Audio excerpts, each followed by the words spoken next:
Hi, Paula. Can you hear me? Yes, I can. Can you hear me? Yes. Testing, testing. Sounds good. Actually, this is probably the best you've ever sounded. Oh, good. Good. I've been working on it. On your elocution? All right. Yeah, I'm about to mute myself. We just went live on YouTube, and I'm about to start letting people in. Okay. All right. Thank you.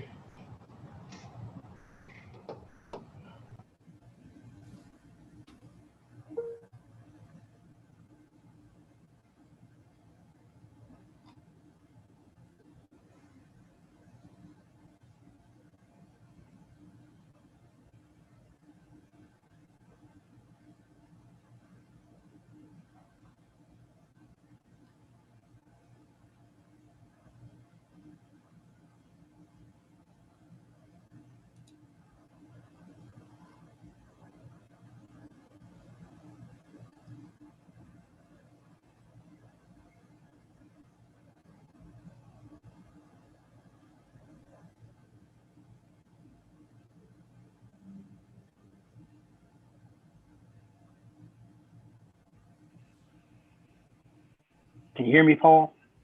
Yes. No. How are you today, sir? Good. How are you? Doing well. Now, how many commissioners do you have? There are 9. Okay. You expecting a full attendance today?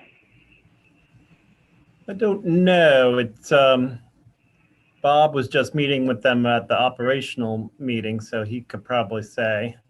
Okay. Looks like he's still connecting to the audio, though. Yeah. I'm sure we have a quorum, though. Mm-hmm.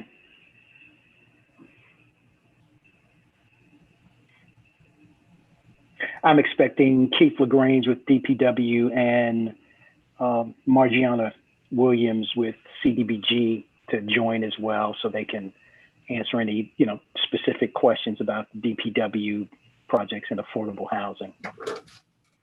Sounds good. Okay, I'm gonna mute until you get started. Okay.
Hey, Larry was just reporting he can't hear anything, so when you're ready to start the meeting.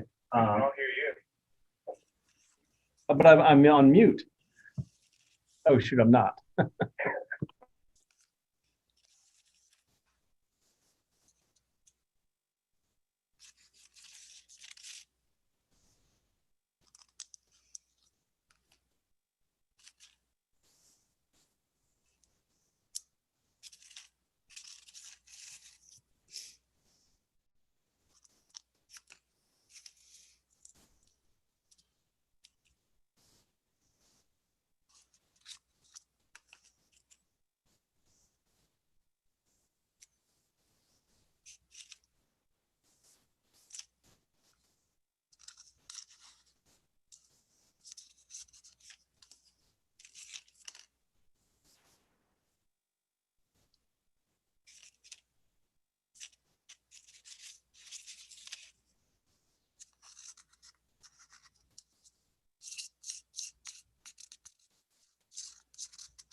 Paul and Stephen, are we good to go?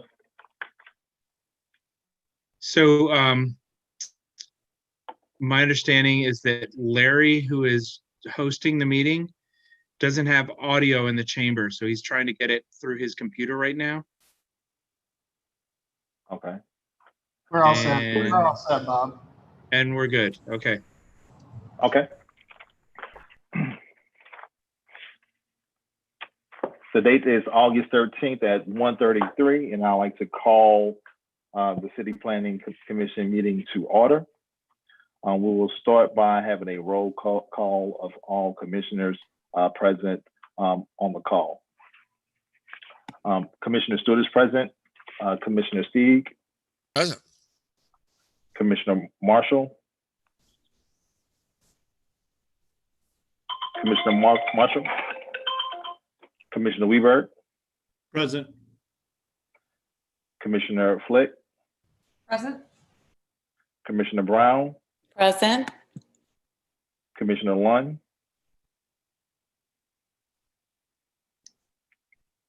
Commissioner Lund.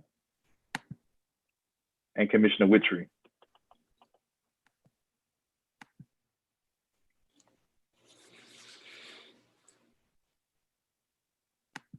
Okay. All right. So we have roll call and we have a quorum.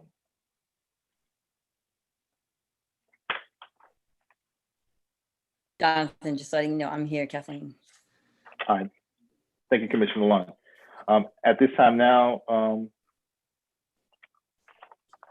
we have approval of the minutes. Is there a motion for the September meeting? The minutes from September 8th. I move, as Commissioner Stieg, I move approval of the minutes. It's been moved by Commissioner Stieg. Is there a second? Brown seconds. Commissioner Brown seconds the motion. Is there any discussion on that motion? If not, I'll call the question. Commissioner Stieg. Aye. Commissioner Brown. Aye. Commissioner Marshall.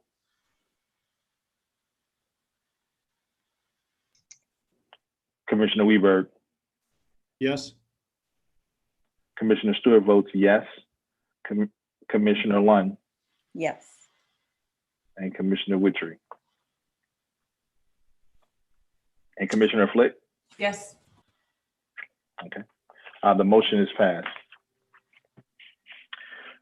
Now reading to records the special meeting hearing rules for the City Planning Commission. Order of business. The order of business at the hearing shall be as follows. Call to order, a roll call with the recording of the members present, approval of minutes, reading of the hearing rules, presentation of docket, staff presentation, applicant presentation, questions from members, a recess for 30 minutes, consideration of the docket, public comment, rebuttal by applicant, questions for members, voting, and then adjournment. Presentation of docket. The order of the business for each docket shall be as follows. Presentation by the City Planning Commission staff or the Department of Safety and Permit staff. Presentation by the applicant or their representatives. The appellate or the applicant may appear on their behalf or be represented by a duly authorized agent. Only one representative may speak on behalf of a request and must pre-register with the staff of the City Planning Commission. Other representatives or speakers may sign up to provide comments during the public comment portion of the meeting. The applicant shall be allowed a maximum of 3 minutes. Questions for members. The members have an opportunity to ask questions of the staff or applicant. Recess. The commission board shall take a 30-minute recess to allow members of the public to comment. Public comment. Only written public comment will be allowed. Live public comment will not be allowed. No member of the public may submit more than one written comment per agenda item. Time allowed for public comment. The public comment will be made available at the start of the meeting and will close at the end of the 30-minute recess. Public comments must be submitted electronically on the form provided by the City Planning Commission. Any comment missing this information will not be read aloud. Each submission must contain the commenter's first and last name, the commenter's address, whether the commenter is being paid in connection with his or her comments. The agenda item. Reading of public comment. A moderator will read into record all comments pertaining to that item that has been submitted in accordance with these rules. Comments will be read aloud in a normal speaking voice. The moderator will discontinue reading a comment once it exceeds 2 minutes. Rebuttal by the applicant. Following a public comment period, if there is opposition, the authorized representative of the application is allowed a rebuttal not to exceed 3 minutes. Question from members. Following the public comment and rebuttal, the members have an opportunity to ask questions of the staff or applicant. Voting. Making a motion. The member making a motion shall clearly state their name when making a motion. For example, I, Commissioner Stewart, move to approve, deny the request. Seconding a motion. The member seconding the motion shall clearly state their name when seconding a motion. For example, I, Jonathan Stewart, second the motion made by Commissioner Marshall. Statement by the chair. The chair will restate the motion, confirming who made and seconded the motion. Voting. The chair will request a verbal vote from each member by roll call. Each member will indicate yay to vote in support of the motion or nay to vote in opposition. At this time now, we go to our first zoning docket 6920. And that matter was withdrawn. And it'll be followed by a new plan development application affecting the same property, which will be considered at next meeting on October 27th. Okay. Next zoning docket 7220. Thank you, Commission. Zoning docket 7220 is a request for a plan development in a C3 commercial district. This was deferred by the Commission at its September 8th meeting at the request of the applicant to allow staff to address the applicant's concerns over their recommended exceptions and provisos. The applicant proposes the adaptive reuse of the former Coca-Cola bottling company. Kelly, Yes. can I interrupt 1 second and Yep. ask Mr. Chair that I be recused from this matter? This is Commissioner Stieg. All right, thank you, Commissioner Stieg. Please reflect in the record that Commissioner Stieg is recusing himself on this zoning docket 7220. Okay, so the site consists of 2 municipal squares. It is currently developed with an interconnected 3-story brick masonry structure built in the Art Deco style. Most previously, the building provided rental space and office space for various clients. The applicant is proposing to demolish portions of the interconnected structures and develop the site as a planned development for an approximately 236,000 square foot mixed use development containing 215 dwelling units, office space, and several retail outlets in the separate structures separated by a breezeway. The buildings would maintain street frontage on South Jefferson Davis Parkway. Initially, the staff recommended approval of the request and included 3 exceptions and 18 provisos as part of the recommendation.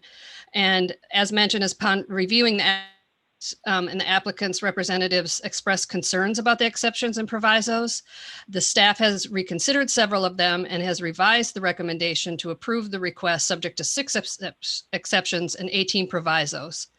The 6 exceptions is recommended by staff in accordance with Article 5 Plan Development section of the CZO, allows plan developments exceptions from the base and use district regulations when a proposal demonstrates that the project is providing substantial benefit to the city. And so the staff is recommending an exception to allow the development to include multifamily residential use. The second exception would allow the applicant to provide off-street parking for multifamily on a separate lot. The third exception provides relief of the 20% permeable open space requirements. And the fourth exception would allow building A and building B's ceiling heights to remain rather than meet the 12-foot requirement. And number 5 allows rooftop decks and the guardrail to be placed closer to the rooftop edge than what is currently allowed. And number 6 would allow a walkway space between the pool walls and the fences and et cetera. So the staff finds that the project does meet the exception rule, providing an adaptive reuse of a historical building. The applicant has also stated that they intend to provide naturally occurring affordable housing. And the staff does believe that there would be a public benefit by granting these exceptions. The staff maintains the 18 provisos that it has recommended. However, it has modified one of them, which the applicant expressed concern about regarding the light wells and reconfiguration of floor plans as recommended by the Design Advisory Committee. The staff does agree that these are building and life safety codes and not zoning and considerations, and therefore has removed them from proviso number 13.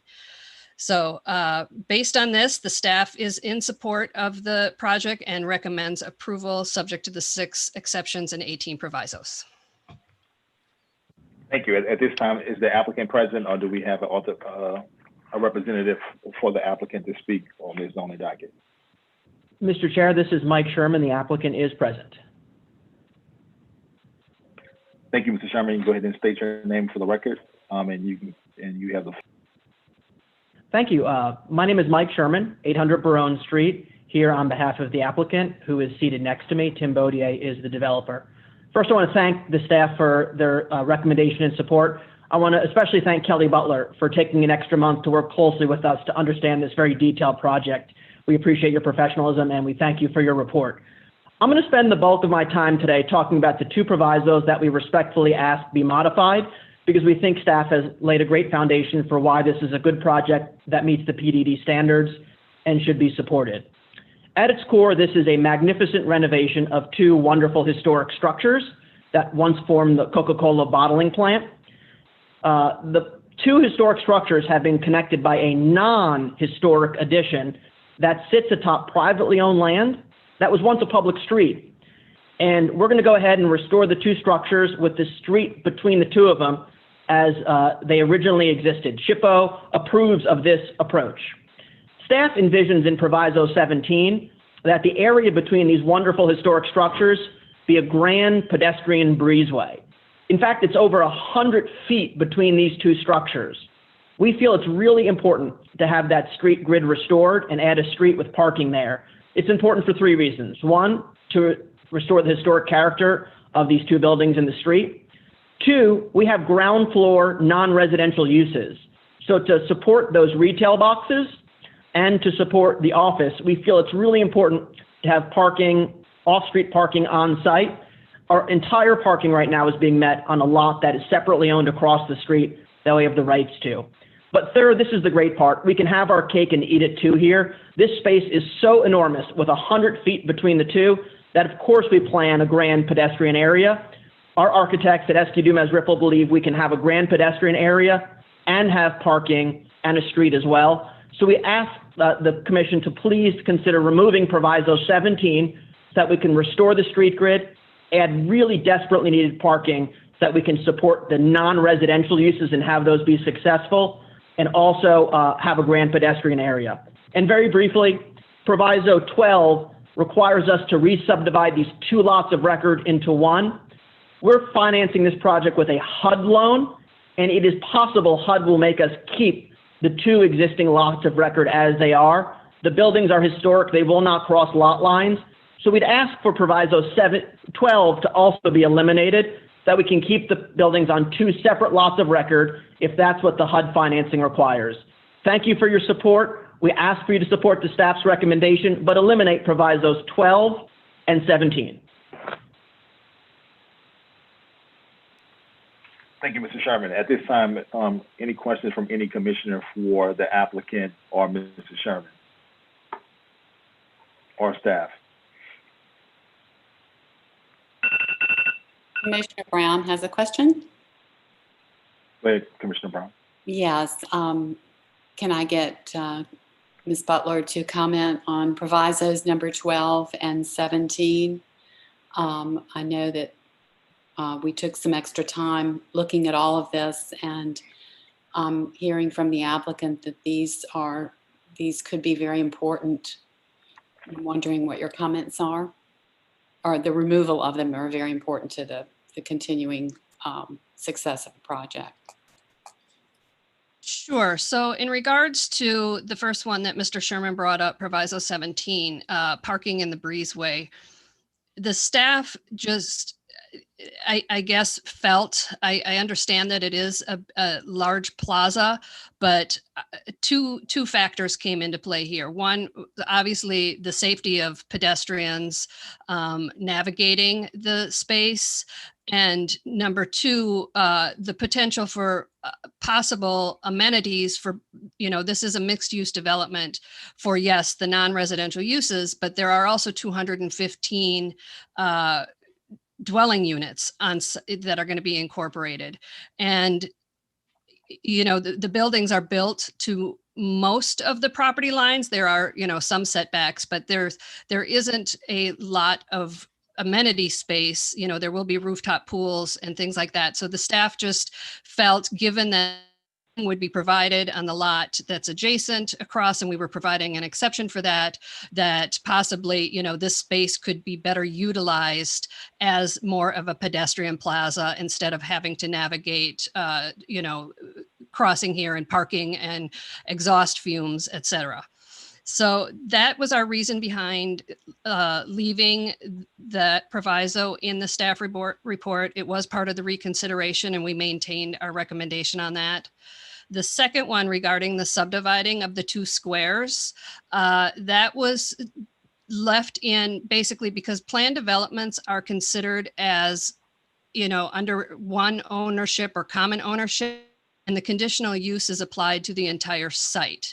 And so to have it as one development, parcel with the entitlement of the planned development for building permit purposes, I won't speak to that if this is not correct, I apologize for that. But just because this is one development site that would have to be recorded, et cetera, it would be considered, as one lot.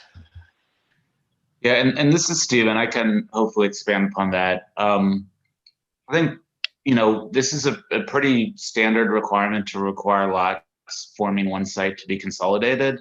Part of that has to do with the fact that when you have new buildings being constructed and you're dealing with existing lot lines that run through the middle of a site, you're creating the potential to create building code issues related to the presence of new buildings relative to lot lines. So I think in this case, I think the planned development can apply to the lots as they exist today, being the two squares in the former segment of right of way. But there does need to be an understanding that, if that is to happen for the purposes of financing, that the developer is going to have to be aware of building code issues that could result from the presence of these common lot lines and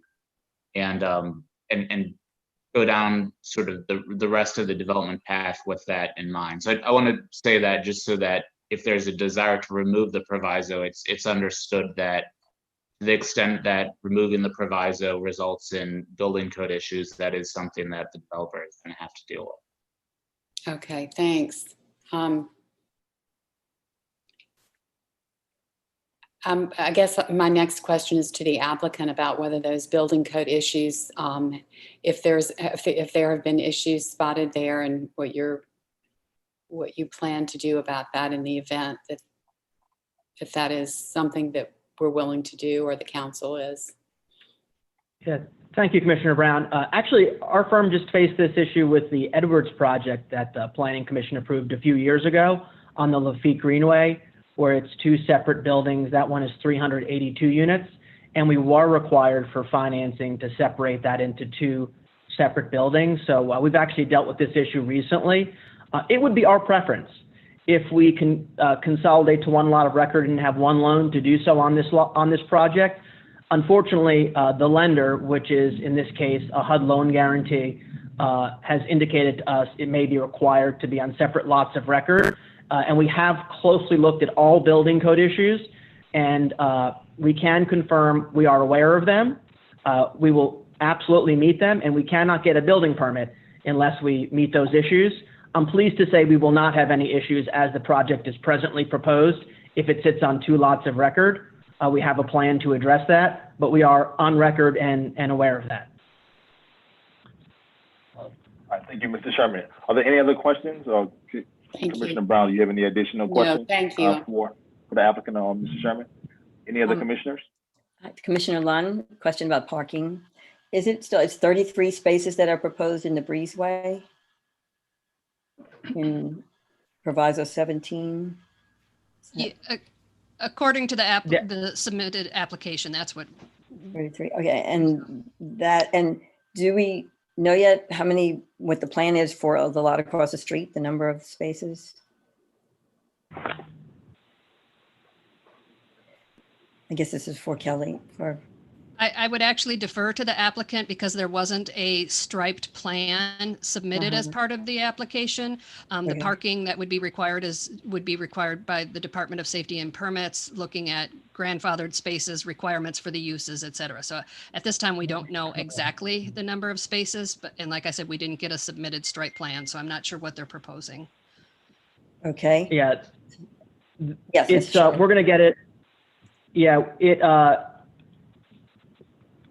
it is 126 spaces across the street. Because the building was lot line to lot line, there's also a huge a grandfather that comes in. So we're motivated by 2 factors here. One is to make sure we have all the parking we need to support the actual uses, which is why we really want to add these 33 spaces on the former public street that previously existed, and it's privately owned now. And secondly is for our, we'll obviously be able to use shared parking with the residents primarily occupying the parking in the evenings and mornings, the offices and retail users being disproportionately focused on the daytime. So our parking calculations are very progressive. We are not in any way trying to overpark the site. We genuinely feel that we need these spaces to functionally meet the parking demand of the development, because at 215 units, we don't have one-to-one parking at this time. So this is an odd situation where we can meet the legal requirement due to grandfathering, but we cannot meet the functional requirement without the additional 33 spaces. And then to actually make retail work and to make the non-residential uses work, the proximity of that parking is quite essential. I'll note that HUD's general requirement is 1-to-1. So this brings us closer. It still doesn't get us fully there. Okay, thank you. Thank you. Any other commissioners with any other questions for the applicant or Mr. Sherman? If not, thank you, Mr. Sherman, and we'll be moving on to zoning docket 7620. Thank you, Zoning docket, Mr. Chair. Thank you, Commissioners. zoning docket 7620 is a request for a conditional use to permit a reception facility in an HMC2 Historic Marigny Treme Bywater Commercial District for a property located at 1359 St. Bernard Avenue. This request was deferred at the September City Planning Commission meeting to allow the applicant time to prepare information to present to the commission. The staff has not received any additional information and its recommendation of denial has not changed. The Wisdom Reception Facility was established in 2004 and has since lost its non-conforming status due to a lapse in renewal of its occupational license. The applicant is seeking conditional use approval to reestablish its use as a reception facility, which is a conditional use in the subject HMC2 district.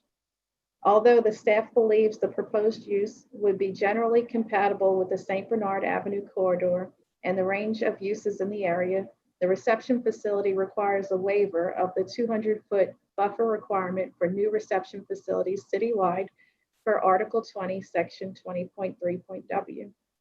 The subject property abuts an HMR2 Historic Marigny Treme Bywater Residential District, thus requiring a waiver of 200 feet. The variance request meets only 3 of the 9 required criteria for approval per Article 4, Section 4.6.f. The primary finding in this determination was that there exists no legitimate hardship because the property could be developed with another commercial use that is not subject to a buffer requirement.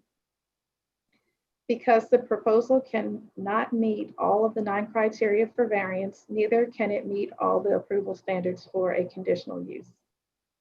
There have been several instances where the City Council has granted similar conditional use requests and waivers of the spacing requirement in other parts of the city. In 2019, 2 requests for conditional use approval for reception facilities and waivers of the buffer requirement were granted for properties at 8700 Lake Forest Boulevard and 3621 St. Claude Avenue under zoning dockets 9419 and 12019. In all cases, the circumstances are similar to the circumstances here. These locations are in commercial corridors that back up to residential. So there are few locations in those corridors that are over 200 feet from residential districts. While the proposed reception facility could be generally compatible with the surrounding area, the proposal fails to meet all of the justifying criteria for a waiver of the 200-foot buffer requirement for new reception facilities citywide. Therefore, the staff recommends denial of zoning docket 7620.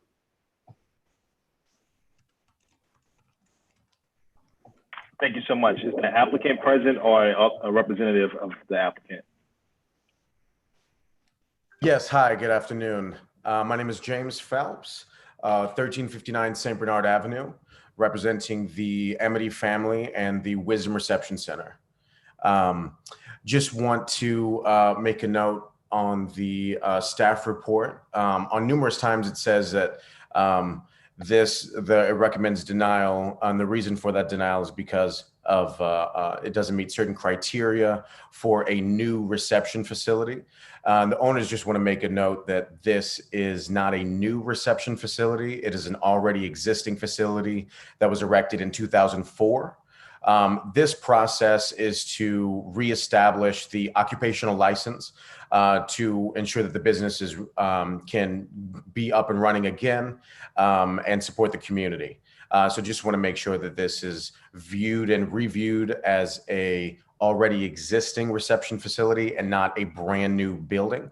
There won't be any design changes to the property whatsoever, as we've made note in our application. Again, this process that we're in is purely to renew our occupational license.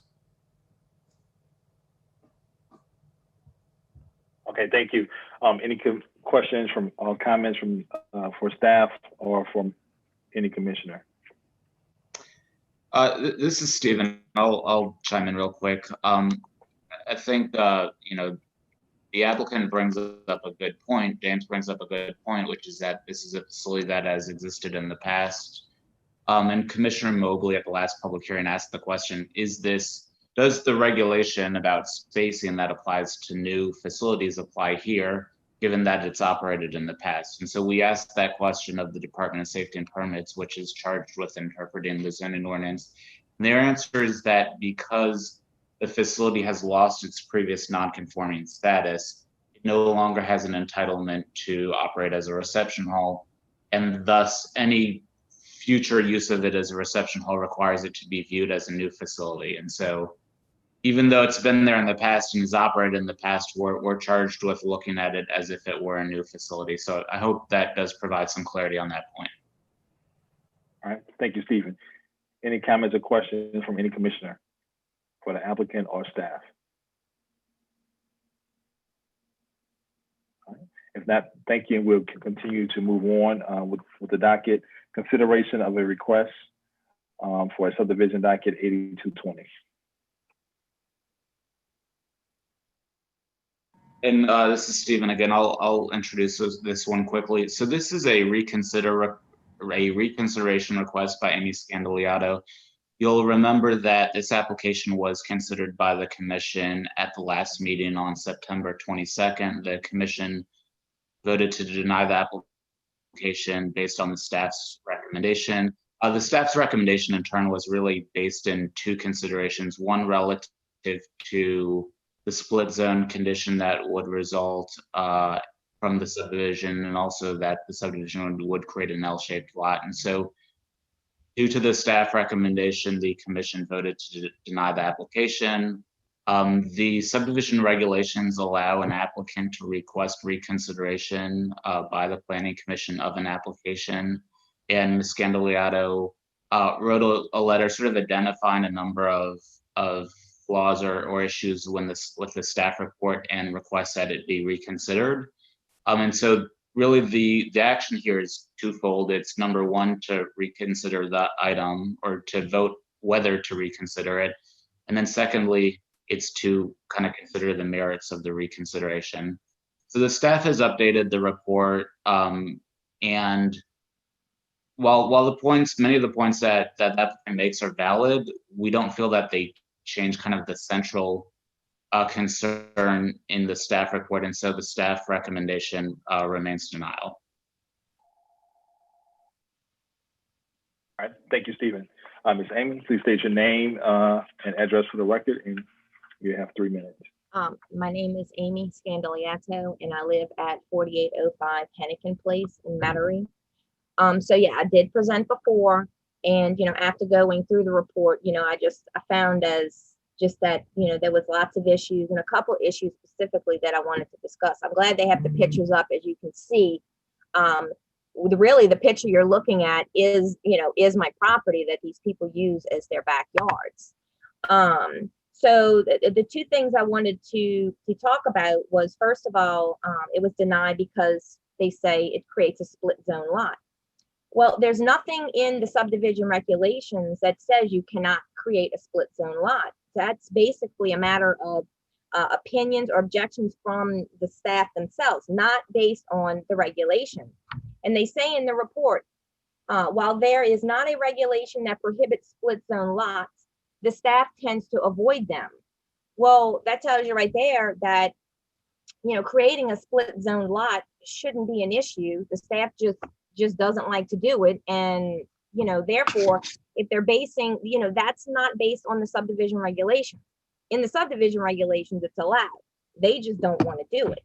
The second thing is the fact that they said that the L-shaped lot, that the subdivision regulations do not dictate any percentages as far as creating an L-shaped lot. They denied, that denial was based on, and what they said in the report, major L-shaped lots where the dogleg portion exceeds 15% will not be accepted in general. So again, that's not anything written in the subdivision regulations. That's something that they're using, and again, not based on the rules as they are written. So, my problem is, I just feel like using, just because they tend to avoid something or in general they don't like it, should not be a reason for denial. If you go basically according to the subdivision regulations, that's not a reason for them to deny it. And, as you can look at these pictures, these people are using this property as their backyards. Imagine a 40-foot structure in this man's yard going right up to his house, because that's what could potentially happen here. We don't plan on doing it, and we don't want anybody else to be able to do it. We want these people to be able to continue using this like they have been for all of these years, and it's really wrong not to allow that to happen. So, and that's really all I got to say. So, thank you. Thank you. At this time, are there any questions from any commissioners for staff or for the applicant? Yeah, this Commissioner Stieg, I had a question for staff, which was to address the split zone issue. The speaker made it sound like it was just kind of you didn't feel like it, but I understand there is a little more principle behind it, and I wanted you to explain the reluctance for split zone lots. Yeah, so this is Stephen. I'll respond again. So the reluctance is based more on the regulations that are in the zoning ordinance than the subdivision regulations. But of course, the two bodies of regulation work sort of hand in hand. The practical difficulty with split zone lots is that you're applying two sets of regulations to one piece of property, and it's, as a general matter, difficult to do that. which is why zoning tends to coincide with property lines, so that one property has consistent zoning and allows for easy, predictable regulation.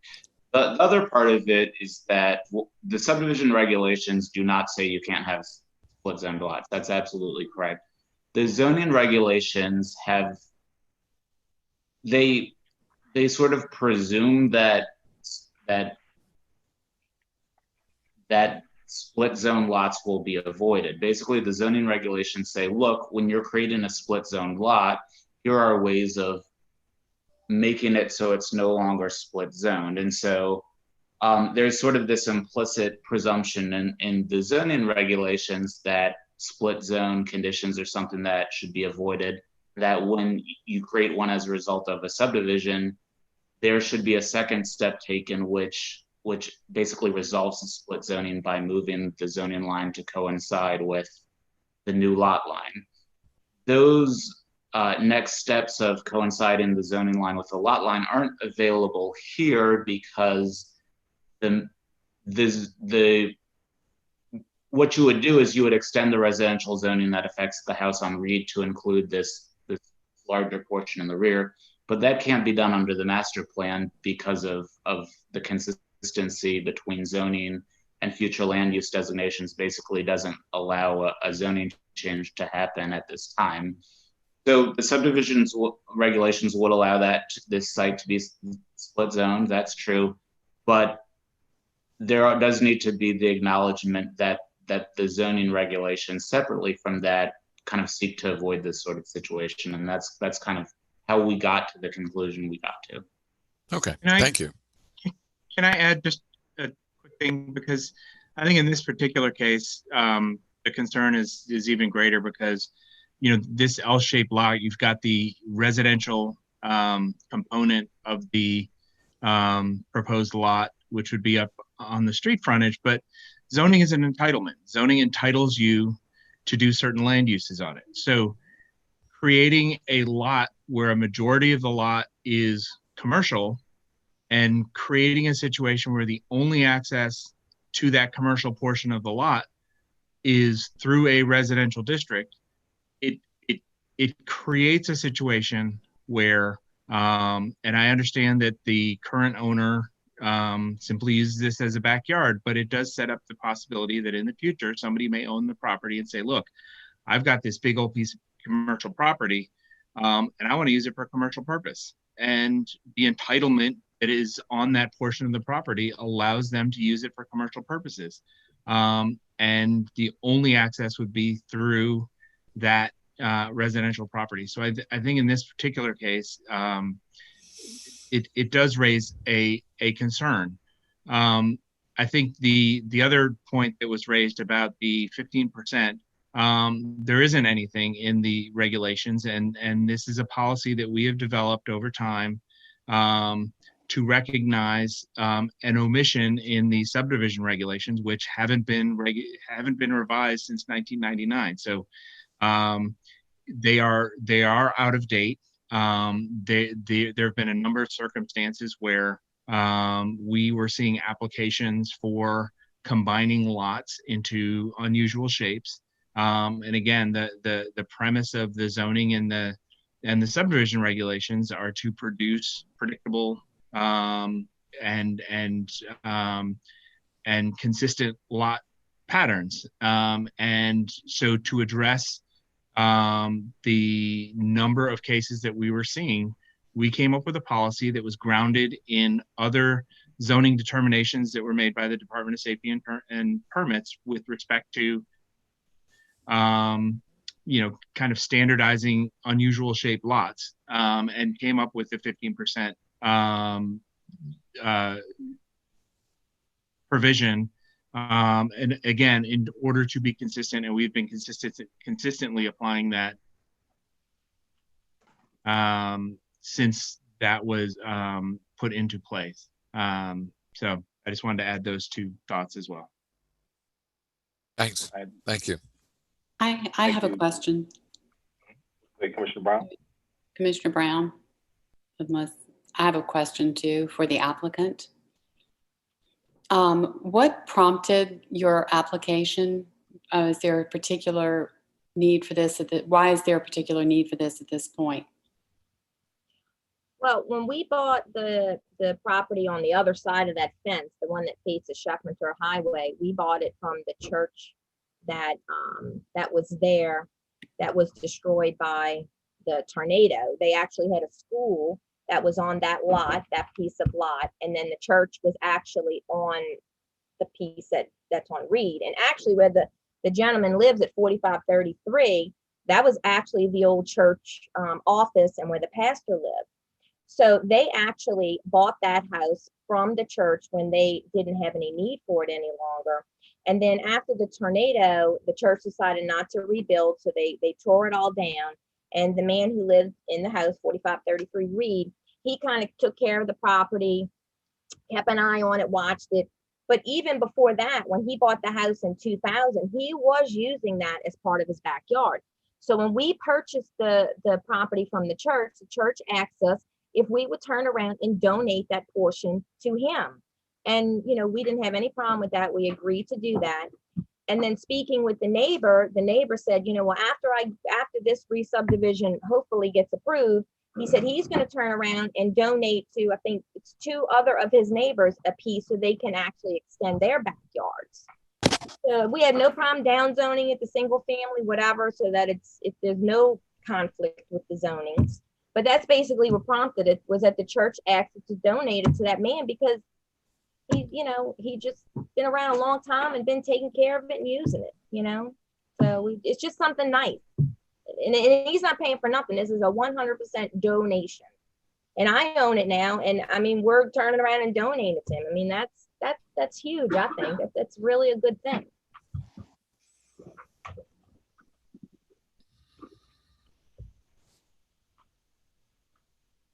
All right, are there any other questions from any other commissioners? All right, thank you, staff, because you always provide great knowledge. So Stephen, I'm going to ask you this question, kind of just on the fly.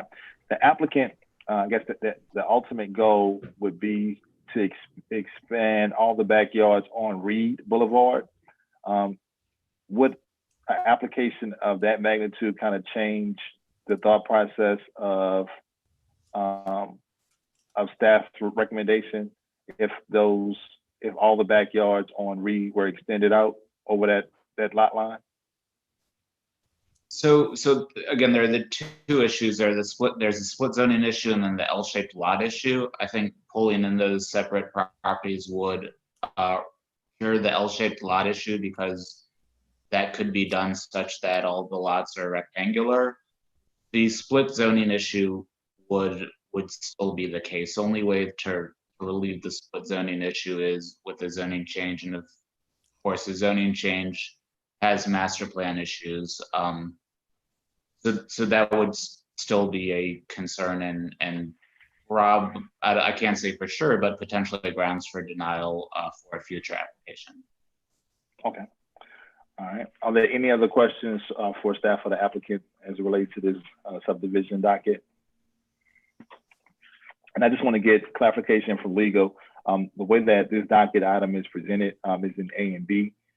So Missy, just correct me if I'm wrong. If the motion to reconsider the commissioner's denial is denied, then that we won't be taking a vote for reconsideration for the subdivision docket. Is that right? Yes, and I just want to give a point of clarity. It's actually a motion to amend something previously adopted. That's the proper term for it. Reconsideration has to be done in the same meeting.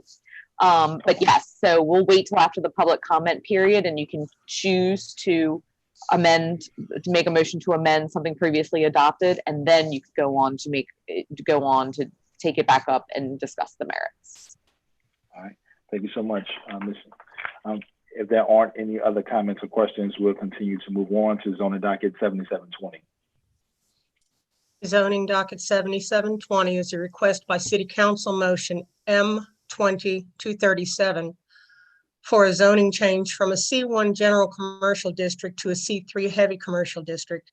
The subject property is an undeveloped 100-acre tract located just over a half mile north of the old Jazzland site along Interstate 10 East in New Orleans East. The proposal is intended to facilitate future development in an area where, given its location and surrounding zoning and land uses, more intense commercial uses than those permitted in the C1 commercial district would in fact be appropriate. The applicant's proposal is consistent with the goals of both the requested C3 zoning district and the master plan general commercial future land use designation, which allows for the property to be zoned C1 or C3. Given the large size of the site, its adjacency to Interstate 10, and the limited surrounding development that might be impacted by intensive commercial activity, the staff finds C3 to be an appropriate zoning classification and thus is supportive of this zoning change request and recommends approval of zoning docket 7720. Thank you so much. So this zoning docket came by way of city council motion. So the city council's the motion. Is there anyone to discuss or add anything to the subdivision docket? Representative? If not, we'll continue. Mr. Chair, this is Mike Sherman. We were the applicant that requested it. I don't know if this is the appropriate time to speak since it is a city council motion. So I'll lean on Larry and Stephen. Are they the authorized representative for the zoning docket? So it's technically the council, but I think effectively Mike's client is the applicant, so it seems appropriate to go for him to speak at this point. Okay, Mr. Sherman. Yeah, first I want to thank the commission for the opportunity to speak and thank staff for a recommendation in favor. I'll be brief because I think the staff report speaks to it all. This is a fantastic economic development site on the corner of Michoud Boulevard and Interstate 10. Its zoning doesn't do it justice, and the master plan provides the City Planning Commission multiple different zoning categories that are consistent. We believe the C3 is not only consistent with this master plan category, but it's actually the best fit for the site. And we hope that we'll be back before the commission or in the city at one point with an economic development project of significance. But to pave the way, we think it's quite vital that this land, which is laying vacant on this tremendous highway intersection, which leads to a street that is so crumbling that is actually difficult to pass, can one day be a great source of pride for the city of New Orleans. So we ask for your support for a zoning change from C1 to C3.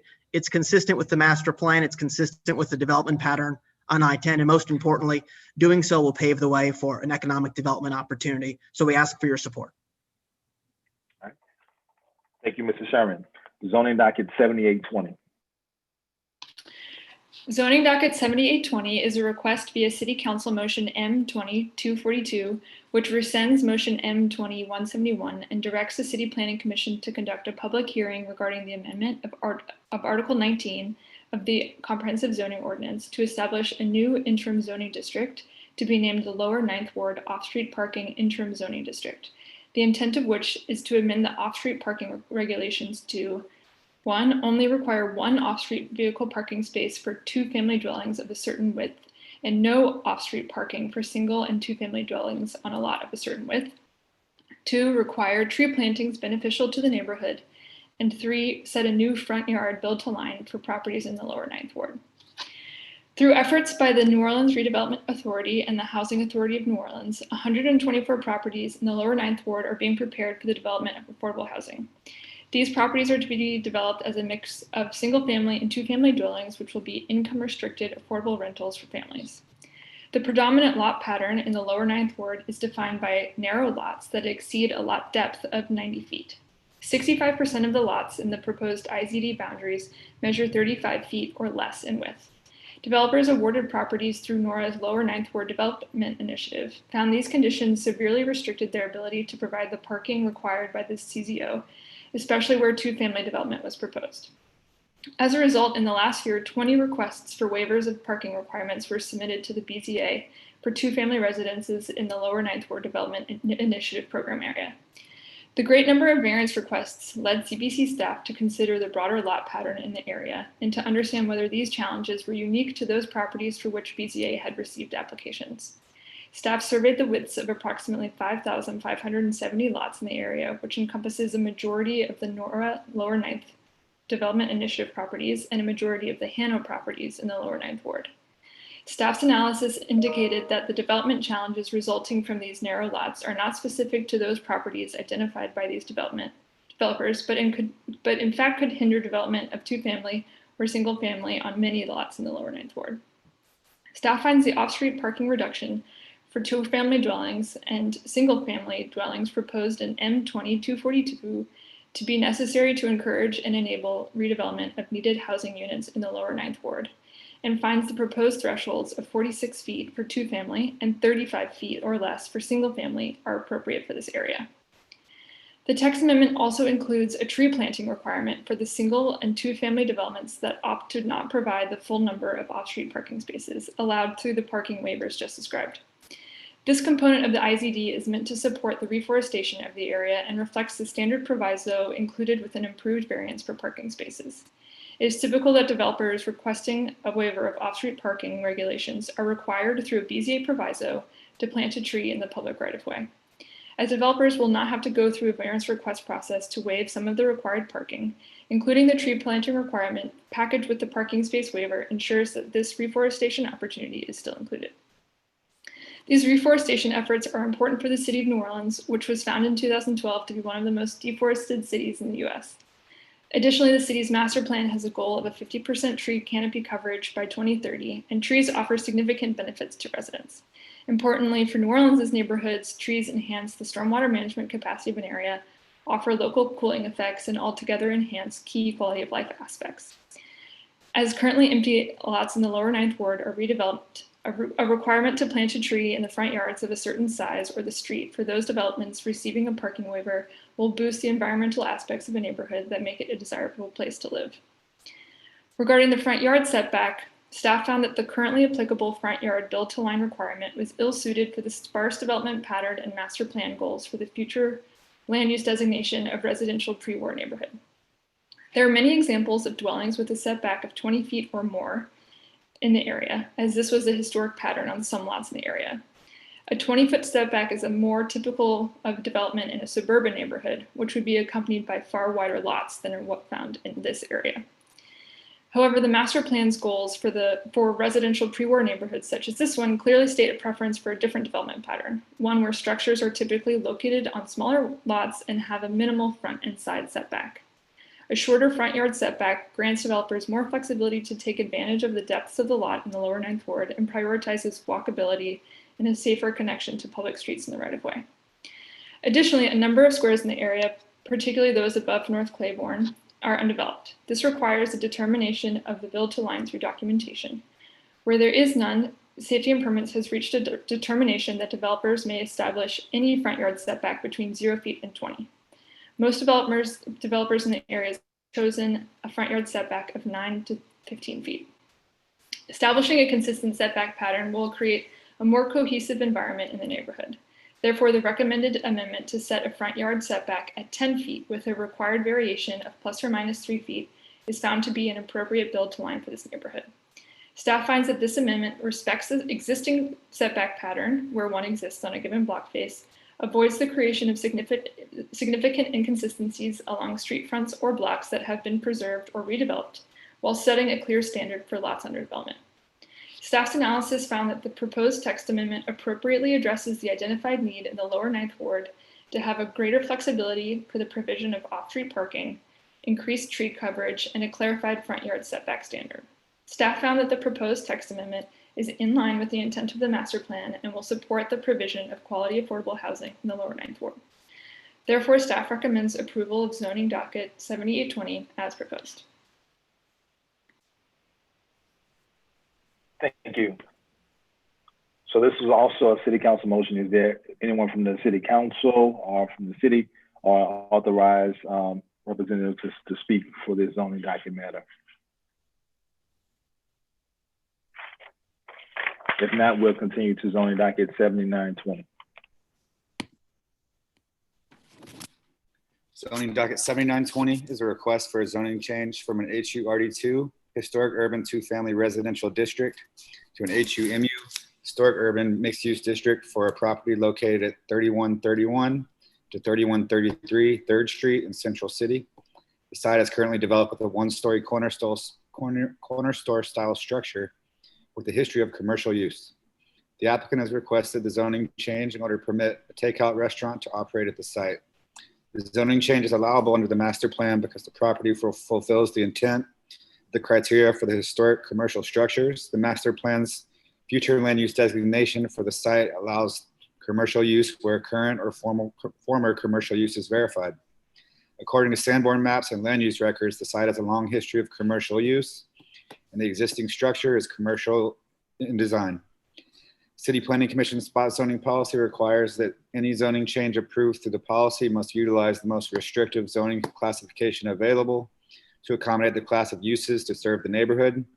The applicant is requesting that the site be rezoned to HUMU district, which is not the most restrictive. Therefore, the staff will analyze its compliance with the approval standards by proposing that the site be rezoned as an HUB1A district, which is the most restrictive while still allowing for the applicant's proposed use as a takeout restaurant.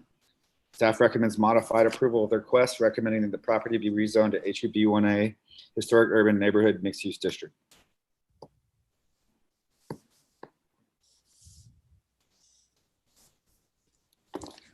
All right, thank you. At this time, we'll hear from the applicants. Our representative, President.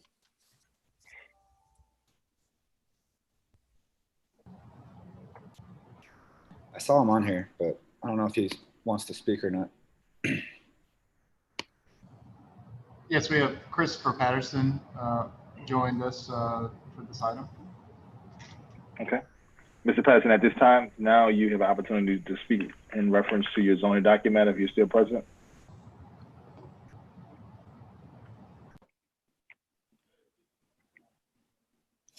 Any questions for staff from any commissioner? All right, we'll continue on to zoning docket 8020. Okay, zoning docket 8020 is at its August 20th, 2020 meeting. The City Council adopted motion M20-265, directing the City Planning Commission to consider amending the comprehensive zoning ordinance of the City of New Orleans to effect a zoning change from an MU1 medium intensity mixed use district to an HURD2 historic urban 2-family district on certain lots. An HUMU historic urban mixed use district as deemed appropriate on the whole of Square 46, bounded by Russo Street, Sapora Street, St. Thomas Street, and First Street. The existing MU1 medium intensity mixed use district currently assigned to the subject square is not consistent with the master plan designations per the consistency table in Appendix A of the comprehensive zoning ordinance. The consistency table designates the HURD2 district as consistent with the low density residential pre-war designation and the HUMU district as consistent with the mixed use medium density designation. The square should be viewed as two separate halves. The half of the square that's near St. Thomas Street currently has a residential low density pre-war designation under the master plan and was historically an industrial bakery. Because it was so industrial, it was given a mixed use designation when the master plan was adopted in 2010 and assigned an MU1 medium intensity mixed use district when the current comprehensive zoning ordinance was adopted in 2015. Around the same time as the adoption of the current CZO, the bakery structure was demolished, the property was re-subdivided into residential lots, and the construction of single-family homes began.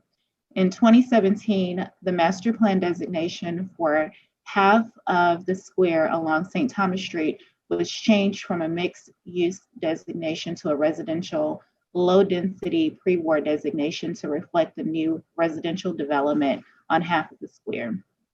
However, the property zoning remains MU1 mixed-use district, which is at odds with this residential master plan designation.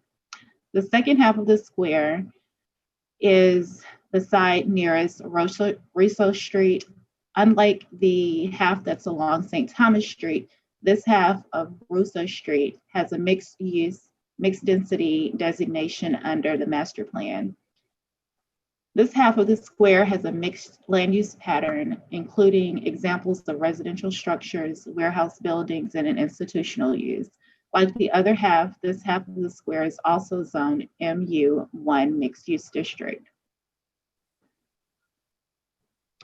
Let's see. The staff agrees that the zoning change is advisable because the square's land use has changed dramatically since the current zoning was put into place. The square's MU1 zoning is a reflection of the mixed-use designation that the master plan applied to the entire square in 2010. The designation dates to a time when the square was still largely industrial. Since 2010, the industrial bakery, which existed along St. Thomas Street, has been demolished and replaced with residences, causing the square overall to be mostly residential. The land use change has been recognized in the master plan, which was amended in 2017, reclassifying half of the square with residential designation. However, the change has not been reflected in the square's zoning, which remains entirely MU1, which is now inconsistent with the master plan designation. The zoning change would more closely align with the square's zoning with its master plan designation, and therefore it's an improvement to the existing zoning. The staff recommends that the square be split zone to match its two master plan designations. The half of the square near St. Thomas Street has entirely residential use and is designated by the master plan as residential low density pre-war. This half of the square should be zoned HURD2, two-family residential district, which would give the same residential zoning that is applied to most of the properties in the area that have similar low density residential land use. The half of the square that's nearest Russo Street has a mixed land use pattern, including residential, warehouse buildings, and institutional use.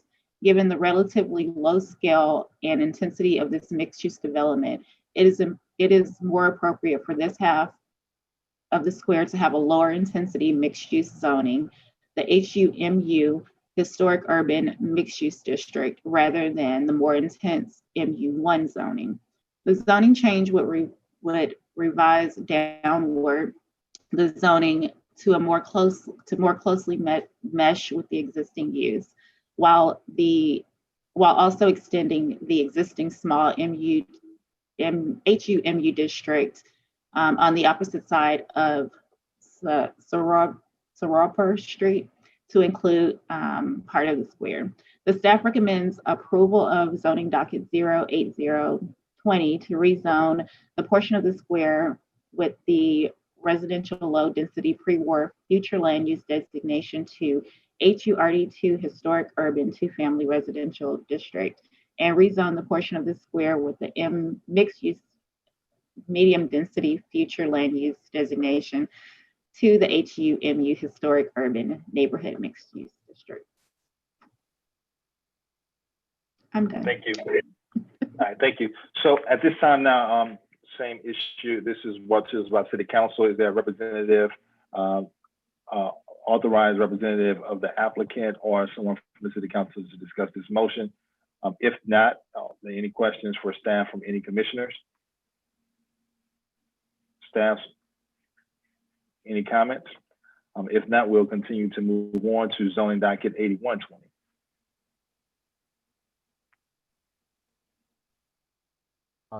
Okay, 8120 is a request for a conditional use to permit a drive-through facilities associated with a financial institution in an MU1 medium intensity mixed use district. And the addresses are 400 through 420 Soniat Street and 5118 through 5124 Chapatula Street.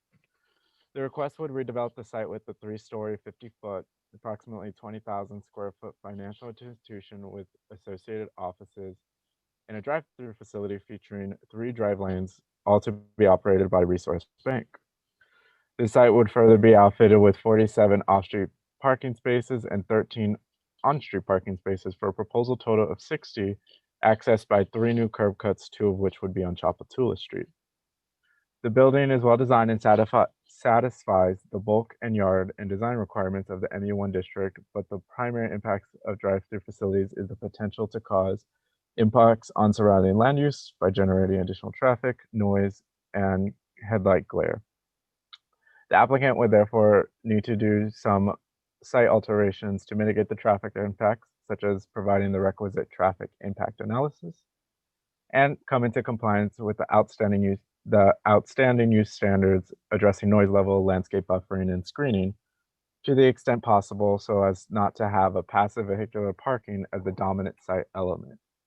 The staff has outlined these C0 requirements so the proposal will not interfere with pedestrian transit and bike circulation around the site, nor the goals of the overlay district. Staff does believe the request meets the approval standards, and where it does not, compliance with the recommended provisos would address the various deficiencies. When the site is designed better, it could serve as an amenity to users of various transit methods, both to the neighborhood and visitors, and meets the master plan as well. So therefore, staff recommends approval of zoning docket 8120 subject to 14 provisos.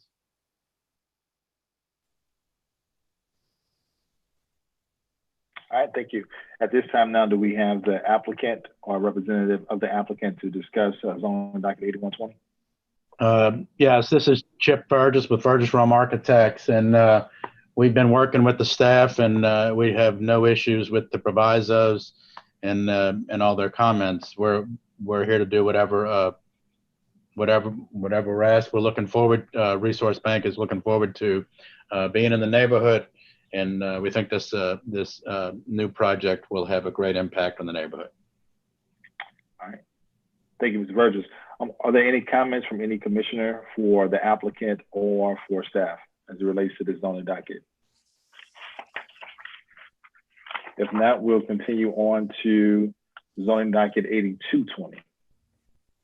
Zoning docket 8220 is a request for a conditional use to allow a specialty restaurant with drive-through facility on a currently vacant property at 2616, 2632 South Claiborne Avenue. The property is at the corner of South Claiborne and 4th Street, and it's an approximately 11,000 square feet vacant lot. The applicant proposes to build a 500 square foot coffee shop that features 2 drive-through lanes with 2 ordering kiosks, as well as a walk-up window and covered patio in the front of the building. There would be also 5 off-street parking spaces on the corner side of the property. Staff identified several design elements that will need to be revisited in order to comply with the applicable design standards of the CZO, including the location of the building and the parking in relationship with the site. Further, the representatives of the Design Advisory Committee identified a number of design issues with the proposed structure and site plan, and the necessary modifications constitute a major site plan and building design changes. Therefore, in order to give time to the applicant to address these comments and for the staff to review the revised drawings, staff recommends deferral of the request to the November 10th CPC hearing. As a note, the report stated that we were recommending deferral to the October 27th meeting. We wrote this under the assumption that we would get the revised plans in time to do that, but that is not the case. That's why our recommendation is actually November 10th. Thank you. Is the applicant present to discuss Yes, the this application? Yes, this is Rebecca Hurst, 800 Brown Street on behalf of the applicant.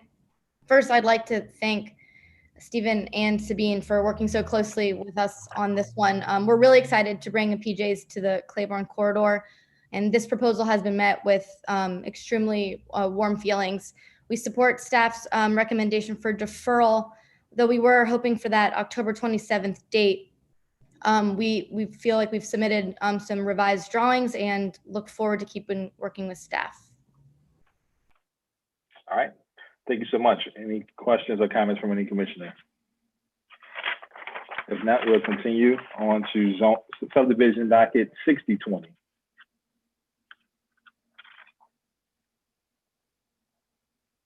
The next item is subdivision 6020. resub of lots D3, S5, S7, and S8 into lots D3A, D3B, D3C, S5A, S7A, and S8A in a light industrial district, heavy industrial district, and C1 commercial district. The proposal would create 6 new lots out of 4 existing lots. As stated by the applicant, the purpose of the resub is to allow Entergy to sell to Flowers Bakery and the portion of lot D3B that is not currently owned, excuse me, by Flowers. Lots S5A, S7A, and S8A are being created from the property remaining after Entergy completes the sale. The subdivision is being recommended for approval because the petition does not interfere with the master plan and the proposal meets the subdivision regulations and the CZO. Staff therefore recommends approval of subdivision 6020 subject to 4 provisos.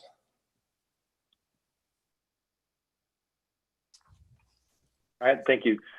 So at this time now, is the applicant present or a representative of the applicant to discuss the subdivision docket?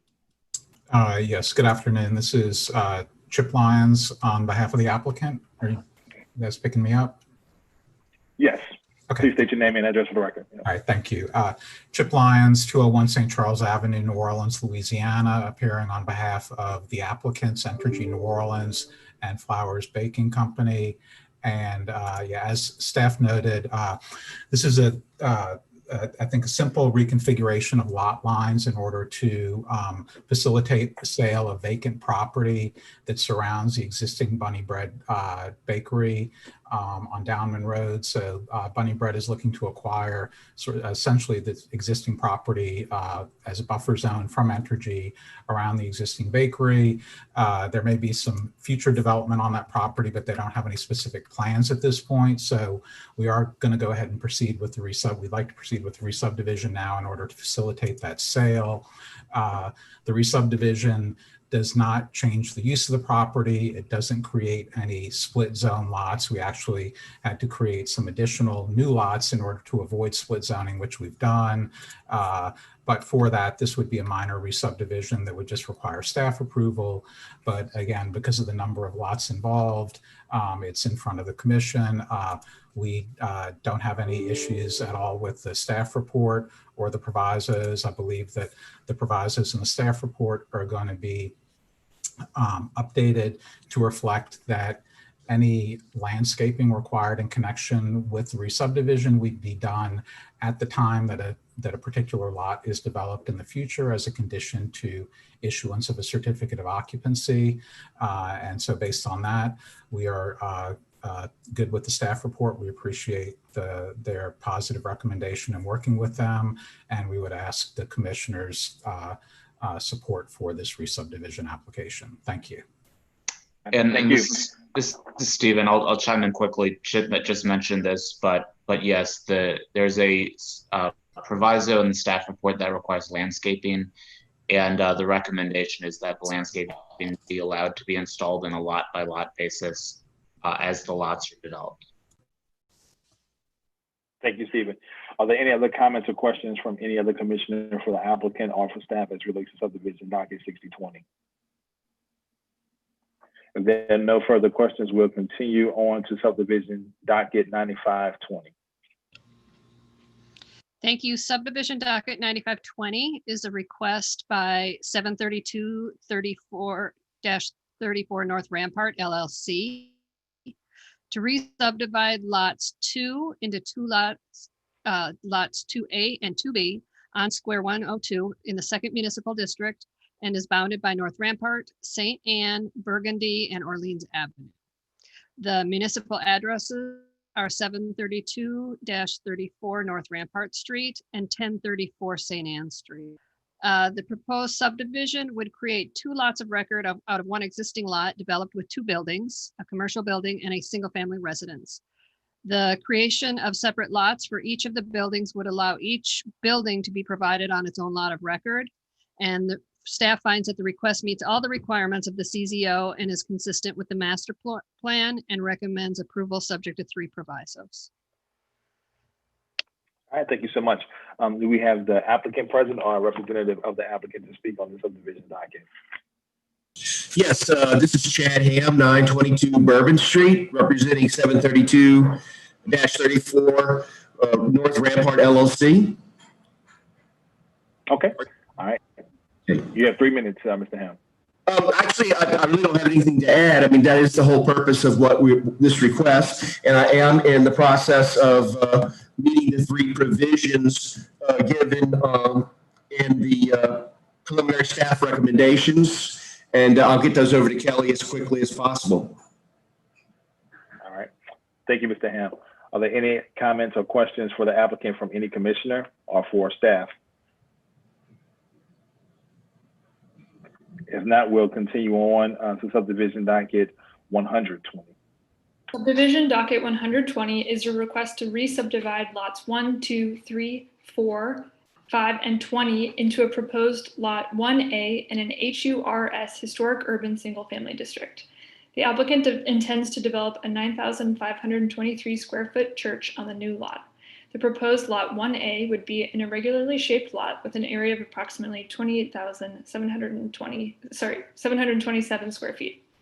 This subdivision request must be reviewed because it would technically result in the reversal of lot frontage from Elysian Fields Avenue to Lafreniere Street.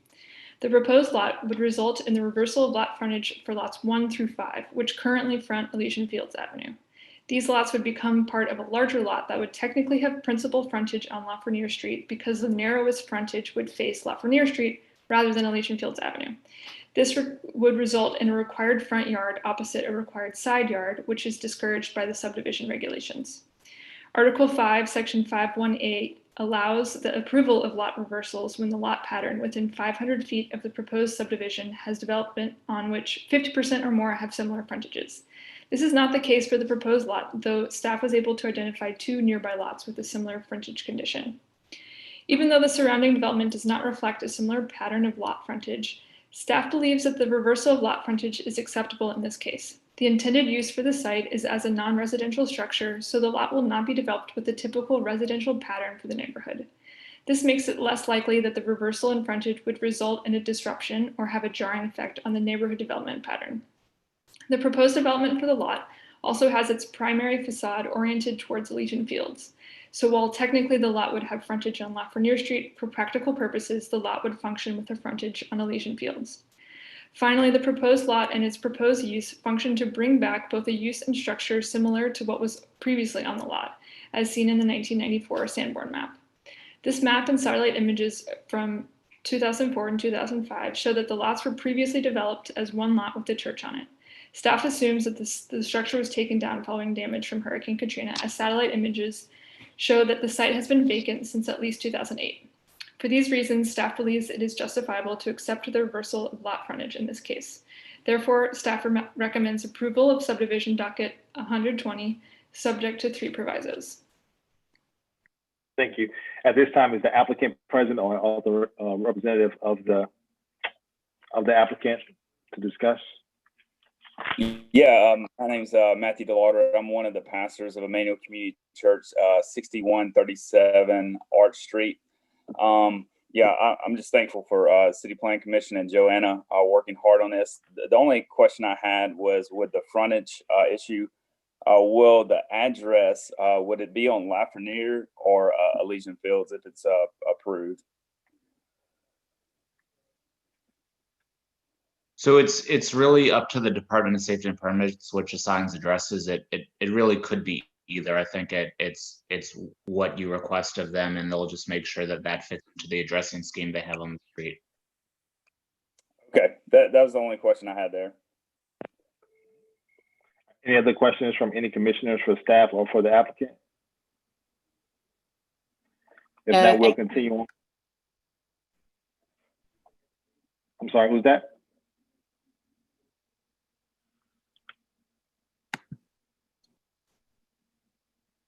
Okay, if not, we'll continue on to subdivision docket 102-20. Subdivision docket 102-20 affects these 2 properties shown on your screen on South Olympia Street. The 2 lots are zoned HURD2, which is the historic residential designation that's applied to many of the older neighborhoods of the city. And so there's currently 2 lots, 16 and 17, that are under common ownership. The subdivision proposal is to basically reconfigure it so that lot 17 gets a little bit wider at the expense of lot 16, and then has an L shape that would wrap lot 16. And so this has to be reviewed by the Planning Commission for 2 reasons. One is that the narrowing of lot 16 makes it insufficient in lot width and therefore not approvable administratively under the subdivision regulations, and in fact would require variance.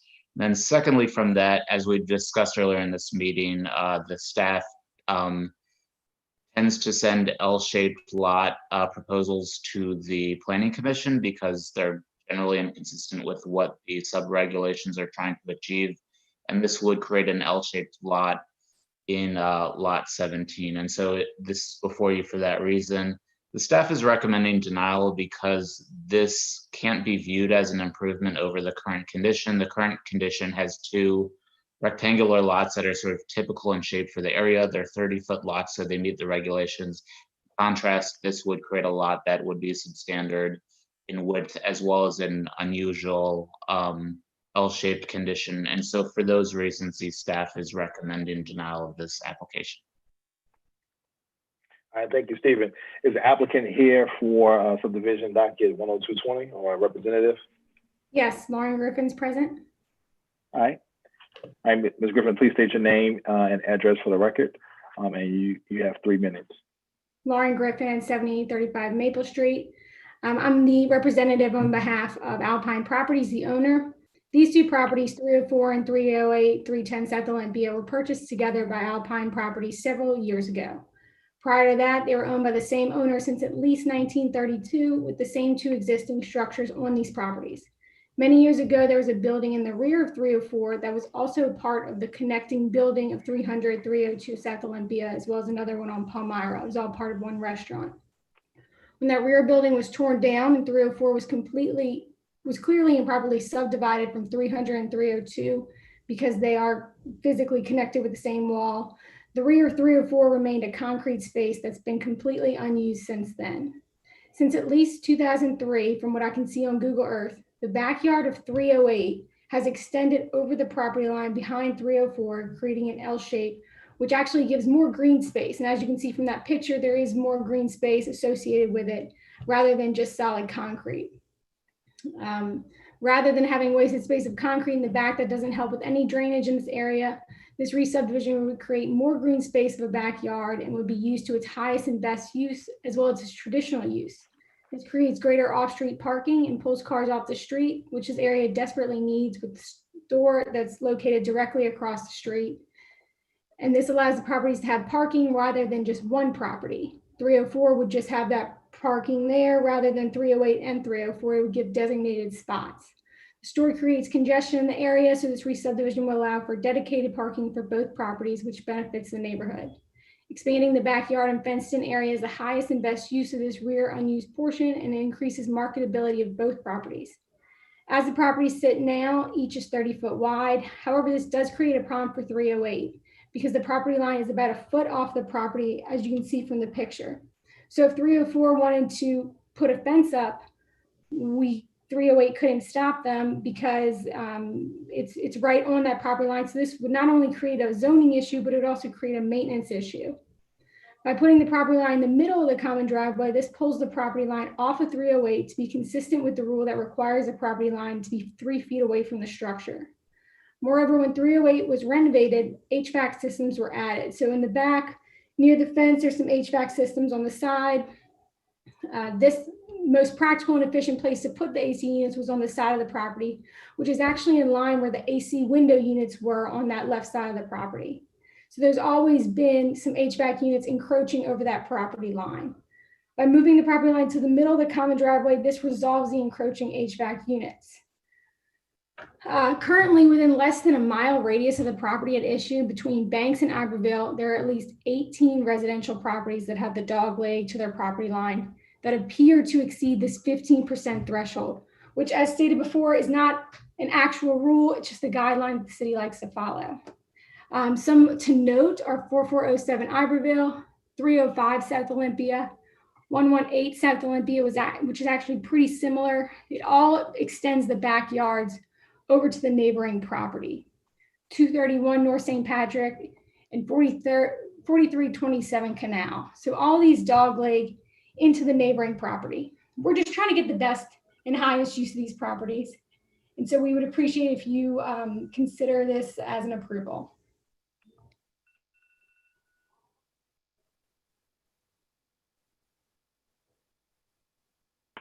Are there any questions for staff or for the applicant from any commissioner?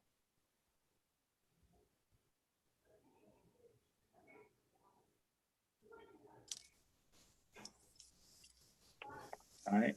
If not, we will continue on to the, I'm sorry, was that a question? All right. If not, we'll continue on to the next zoning document. And Mr. Chair, this is Commissioner Steed. Can you reflect that I'm recused from this matter? Okay. So at this time, for subdivision docket 10420, Commissioner Steed will recuse himself from the zoning docket. Subdivision 104-20 is a request to re-subdivide two existing lots, lot 8 and 9, and reconfigure them into two new lots of record, lots 8A and 9A. The properties are located in an HURD1 historic urban two-family residential district in the Uptown neighborhood. Lot 8 and 9 are currently held in common ownership by the applicants. Both existing lots are rectangular in shape, and Lot 9 is a corner lot at the intersection of Broadway and Plum Streets. Both lots are currently compliant in size and dimensions, as each provides about 50 feet in width and 120 feet in depth. Lot 9 is occupied by a single-family dwelling, and Lot 8 is mostly undeveloped. While Lot 9 and 8 are both separate lots currently, the two are treated as part of the same property, with Lot 8 functioning as side yard of the home and site of the swimming pool and spa that exists on the site currently. In this regard, these on-site developments are legal nonconformities. Typically, developments which are accessory to a primary structure must be contained on a single lot.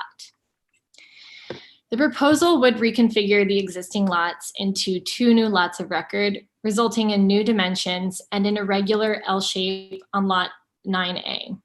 The purpose of the subdivision is to create a new lot of record, lot 8A, which is to be sold to a new buyer. However, the applicants are proposing that lot 9A is modified to include the pool at the rear of existing lot A, which is accessory to the existing dwelling.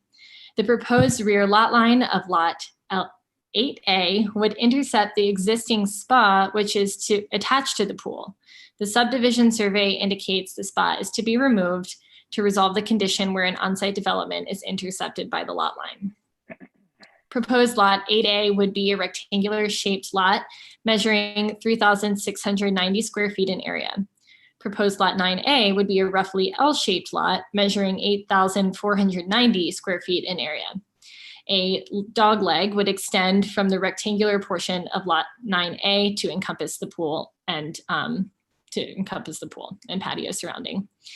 The area of the dogleg would be about 14.5% of the proposed lot 9A. And the applicant proposes adjusting the existing lot line to increase the width of lot 9A, bringing all on-site developments into the same lot of record with the primary structure. The subdivision request is classified for review under Policy B of the subdivision regulations. As noted in Article 3, Section 3.2.2, Policy B subdivisions are evaluated based on compliance with 3 criteria, and staff finds that the proposal meets all of the criteria in that no lot is reduced in area below the minimum lot size required by the zoning ordinance. B, the new condition creates a general improvement of the original plat by bringing all on-site developments, which are ancillary to a primary dwelling, into one lot of record. And C, the improvements exist on the property antedating the original adoption of the subdivision regulations in 1950 per the Sanborn maps. In addition to policy B standards, CPC applies a rule to subdivisions that create an irregular shape. Typically, the CPC approves subdivisions with irregular shapes that propose an extension from the rectangular lot that is less than 15% of the lot. As mentioned above, the dogleg of proposed lot 9A is 1,230 square feet approximately in area, which is less than 15% of the entire area of the proposed new lot, and therefore lot 9A meets this standard. So therefore, considering the proposal does not interfere with the goals of the master plan, it corrects an existing nonconformity and will create 2 lots which are compliant with the CCO. Staff recommends approval of subdivision docket 104-20. All right, thank you.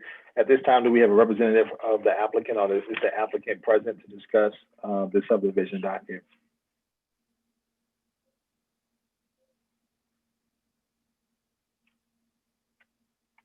Is the applicant present? Oh, yes, this is Margaret Glass. Are you able to hear me? Yes. Please state your name. It's Margaret Glass. And your address. This is Margaret Glass, 201 St. Charles Avenue, New Orleans, Louisiana, on behalf of the applicants. We appreciate Sydney's work on this subdivision request. We agree with her recommendations and we're able to comply with the provisos. So we're just asking the commission to follow her recommendation and approve the subdivision with her provisos as recommended. And we're happy to answer any questions. Thank you. Thank you, Ms. Glass. Are there any questions for Ms. Glass or for staff as it relates to the subdivision docket? I just want to clarify, this is Commissioner Flick, that the address is 1230 and 1238 Broadway and not 1030 and 1038. Staff, can you confirm? That's correct. All right, any other questions?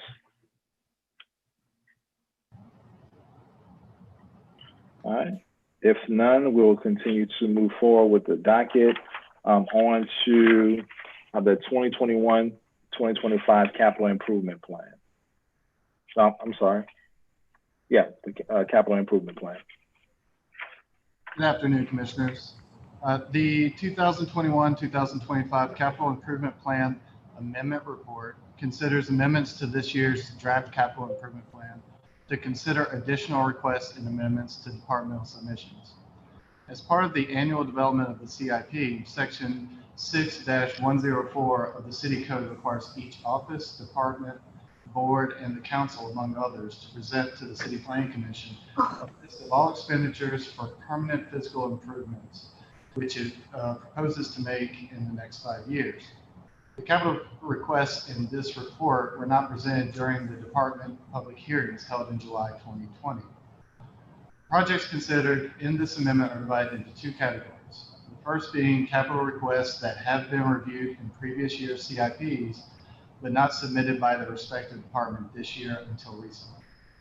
Some projects included in this group include the phase 3 renovation of the city council chamber, full restoration of the Skelly Route baseball field, DPW's bridge repair and reconstruction program, and additional funding for the NOPD criminal evidence building, which is currently under construction.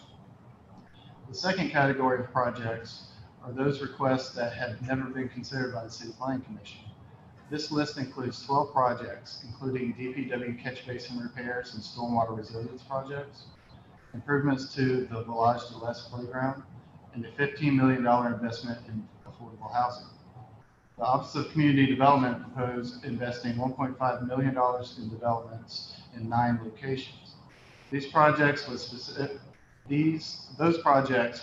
address appear to be consistent with the future land use map designations in the master plan, though a number of requests could necessitate additional zoning entitlements that could require further city planning review, such as a conditional use or plan development.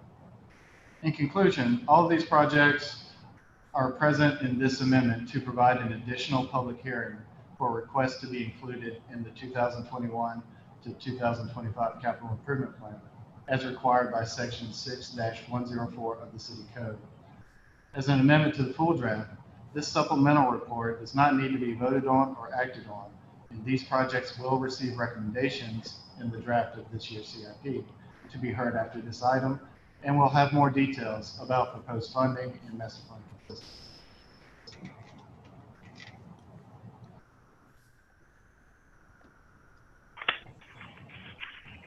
Thank you for the presentation on the amendments. Can we mute Ms. Glass? Larry?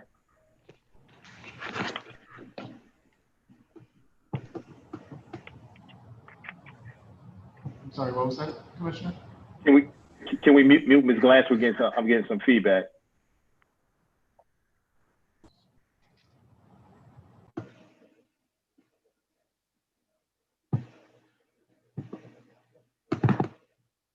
Nick, do you want to continue on? Did you present both the amendment and the draft for the capital improvement plan? Is there additional presentation?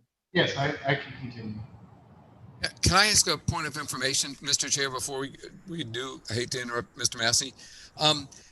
Since we had a full docket and we have a whole bunch of people who made a presentation and then they're waiting and then we're going to be receiving public comments, is there any way to move the capital improvement plan and or the tree study to after the public comment so that all the people here that want to participate don't have to wait through those, or are those part of the agenda so they have to be subject to public comment as well?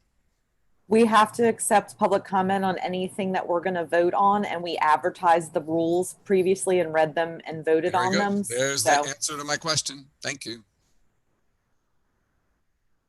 Question, while I'm thinking about it, because I'm afraid I might forget, what is the address again, the city's email address for people who do want to submit comments on anything? Will we be repeating that? Yes, and we will actually put up a slide that gives the that directs people to the virtual comment card as soon as we adjourn for recess. But is that the CPC info at NOLA? CPC info, we do receive public comments on, but not the ones that you will be hearing at this hearing. So the way that we receive public comments at this meeting is through a public comment card, which we have a link on our announcements page on our website. Okay, so there's no email address for that. It's simply a link. Correct.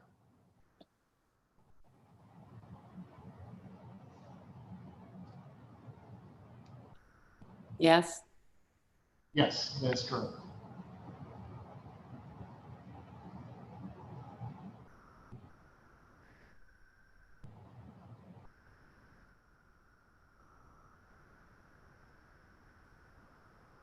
Okay, Larry, you can go ahead and continue now.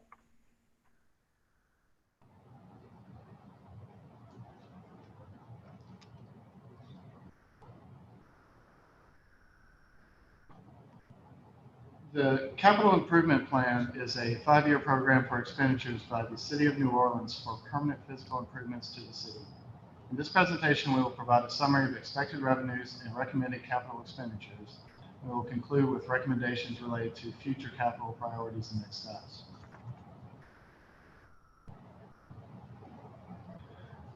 The process for the CIP development begins with the Capital Projects Administration assisting city agencies in helping to identify capital needs and project scopes. The agencies then send capital project requests to the City Planning Commission staff. That happened on July 15th of this year. The City Planning Commission staff then holds public hearings with each individual agency. These occurred between July 22nd and July 31st. One of the main responsibilities of the CPC is to certify that the approved projects are consistent with the master plan for the City of New Orleans. The overview of funding sources for this year's CIP depict a total of approximately $1.12 billion in revenue, of which the majority, or approximately $700 million, are FEMA reimbursements. Approximately $271 million are general obligation bonds. Approximately $150 million are self-generated funds. 2.1 million are miscellaneous capital funds, and 765,000 are law enforcement district funds.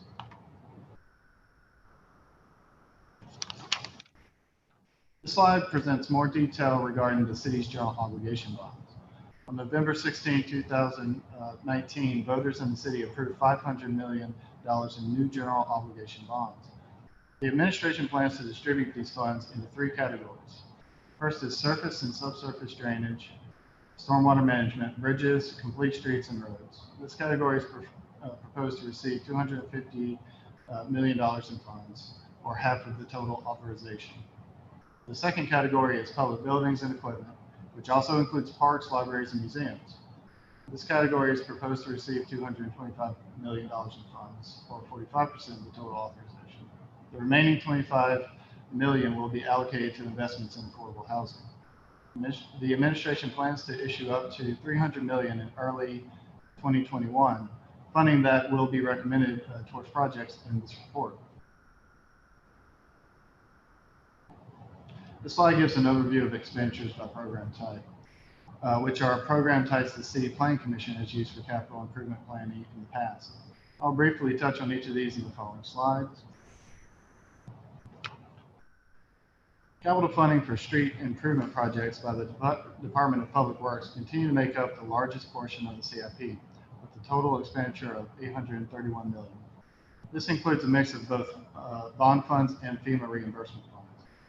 DPW continues to spend down funding for FEMA reimbursements, which account for approximately $700 million of their total proposed funding.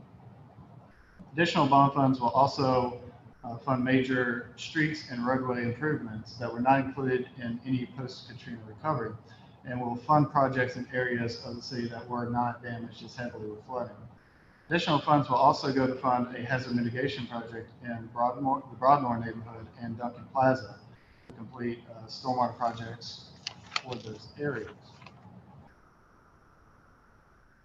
Second largest category for this year's CIP is for the Louis Armstrong International Airport at approximately $147 million.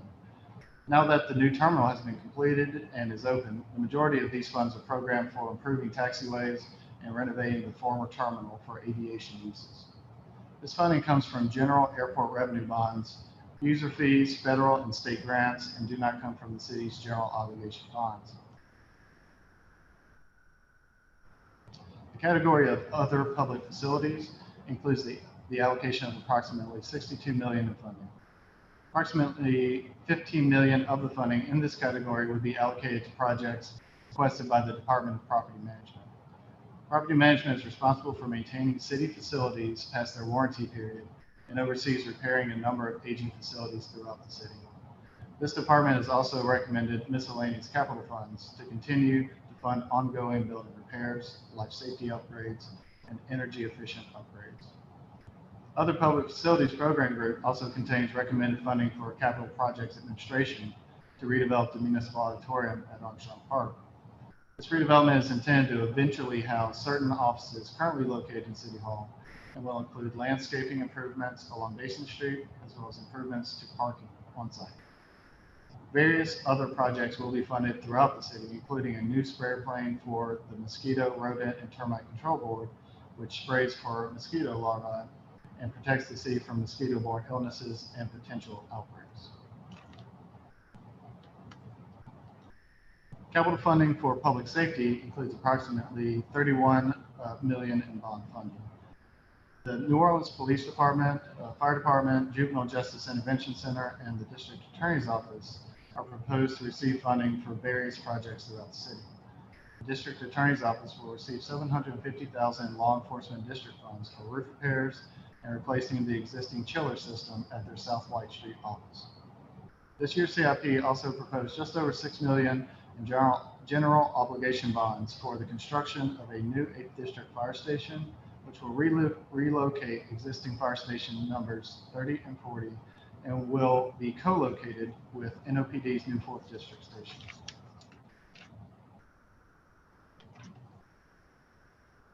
The next program category is for Parks and Recreation, with proposed funding totaling nearly $30 million in bond funds.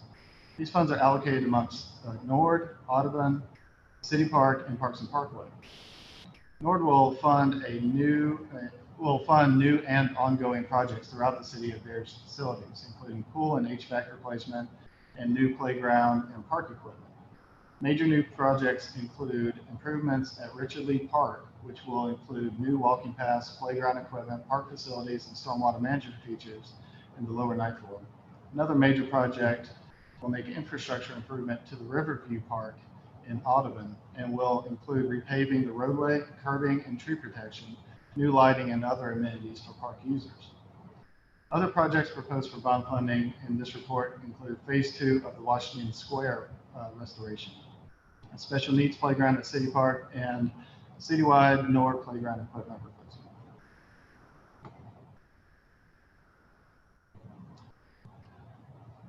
The 2019 bond referendum listed affordable housing facilities as one of the categories of projects that proposed bond funding would be allocated towards.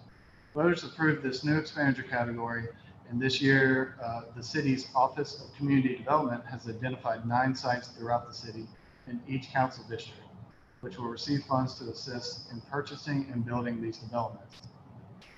The 9 sites identified by OCD are detailed on this slide with an estimated unit count and their consistency with the master plan. Based on the number of units for specific projects, many of the proposals could require additional zoning entitlements that would require further review by City Planning Commission at a public hearing. Sites that do not have a specific location would need to meet the base zoning district regulations in addition to matching the FLUM consistency in the master plan. Each project listed in this table is recommended for $1.5 million in new bond funds for a total of $13.5 million. Each of these proposed projects were reviewed by the Office of Community Development's 2019 Notice of Available Funding and were waitlisted due to lack of funding. An additional $1.5 million is proposed for an affordable housing site acquisition fund to purchase sites in high opportunity areas. The last program category in this CIP is for libraries and museums. Libraries and museums are proposed to receive just over $6 million in general obligation bonds.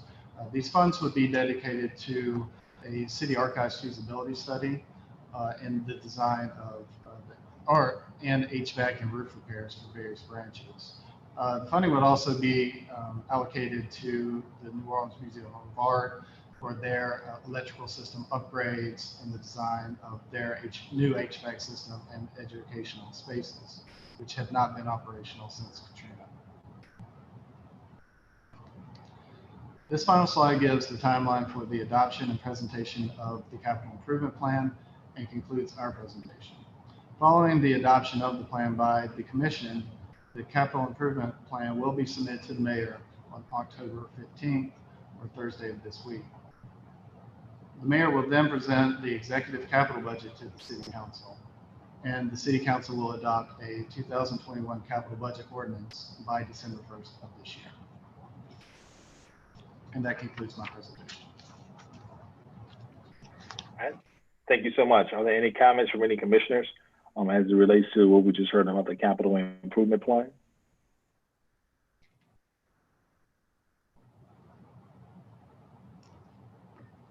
I have a question. Is Mr. Smith still on the meeting on yes. the line? Yes, I am. Hi, yeah, it's me again. Kelly Brown has a question. Just continuing on the same theme. I noticed on the NOLA roadwork site, there are still a number of projects that are still under consideration or not yet out they're not in progress yet. Are they projected to be, is that money projected to be spent down within deadline of the FEMA reimbursement program? Yeah, Kelly, thanks for the question. I do want to note that on the line also is Keith LaGrange, Director of DPW, Joe Thorette, the Director of the PDU, Project Delivery Unit, and Margiana Williams, who is with Community Development. And I asked them to join so that, collectively we could answer any questions you might have. Keith is on the line, so he can respond to your question about the public works projects. Keith? Yes, absolutely. Hi, Keith LaGrange here with Public Works. So we have on Roadworks site, we have some terms on there that we're trying to change. And I think the ones you're referring to is future work pending. Future work pending means that, as Larry had mentioned, we have about 900,000, say roughly, that's just a rough cost back at a napkin cost estimate of blocks that are not part of the FEMA funded work that we've identified as failed or poured that in 2016, based on the Stantec report, when they did the original assessment, that we know needs to be done. So with that, we've identified those, and Roadwork calls those future work pending. We're trying to change those to where it doesn't look like basically those are slated to be done. We're just waiting on funding. But this bond money is specific to help augment the current projects that are under construction between now and 2023, which is the sunset date for the FEMA funds, the 1.8 billion we got. But what we're doing now, FEMA gave us the flexibility to improve drainage, improve water, improve sewer as we touch in these blocks. So we have a strong feeling that we're going to be changing drainage and improving drainage. Drainage is our focus with any street.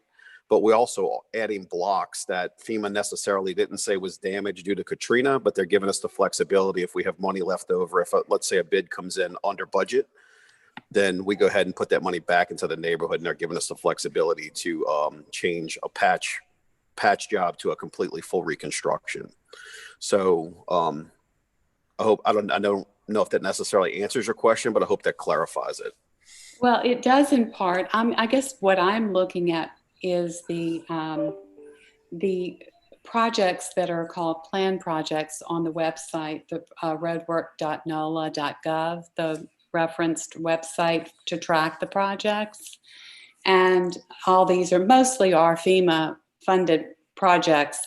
And there's no price tag yet because, they are planned projects. And my concern, of course, is that if we're 2 years out from that 2023, how are these going to make it through, or is there some sort of extension available? So obviously if we're going to go past the 2023 sunset date, we wanted to make sure that we had the majority of the money on the street in construction, or mostly at least the majority of it spent. So that way, when we went to FEMA and X for extension, they're more willing to grant it because we're actually showing progress now. But the planning projects, I believe it should only be anywhere from 35 to 40. Those were specifically wrapped up into the Broadmoor piece that Larry mentioned. So we had some coordination efforts there. That was probably about 12 projects. And then the rest are all environmentally sensitive that we're working on getting the clearances to go ahead and how they want us to treat those.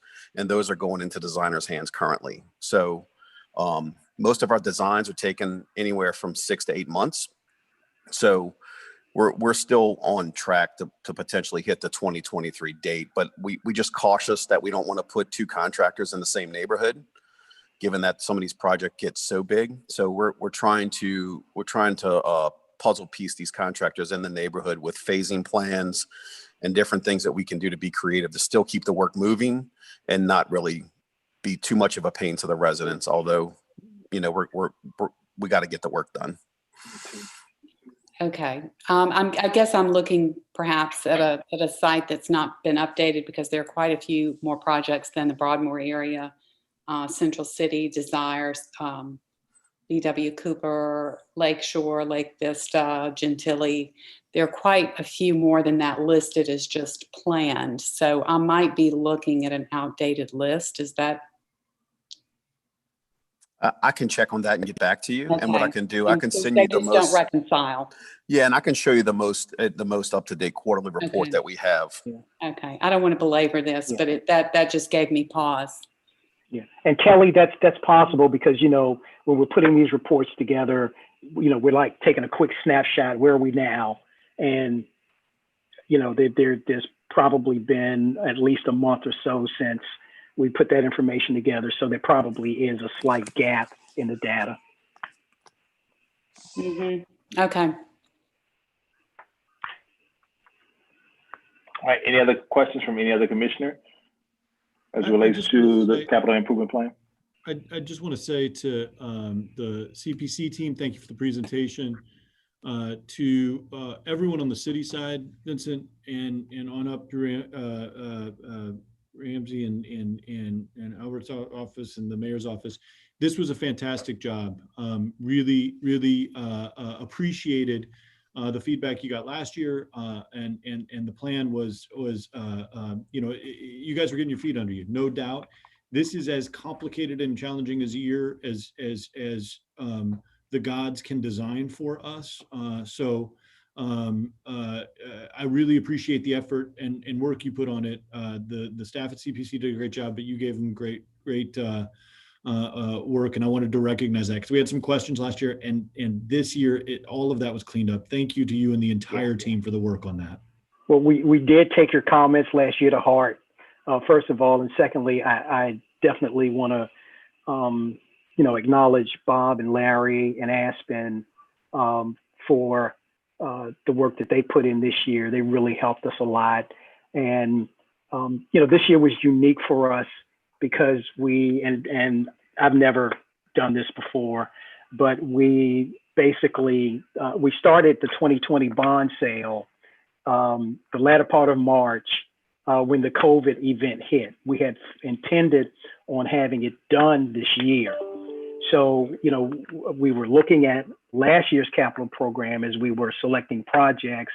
And because of the extension due to COVID, you know, it kind of moved into the CIP process. So we had an opportunity to engage the departments more in the process in terms of selecting the projects. And we even have been reaching out to council members. So we really, this time we really got a comprehensive, you know, input on the projects that were selected. And, you know, it went a lot. I thought it was going to be more chaotic than it turned out to be. But, you know, we really do appreciate everybody, you know, everybody worked together. So this has been a really good process.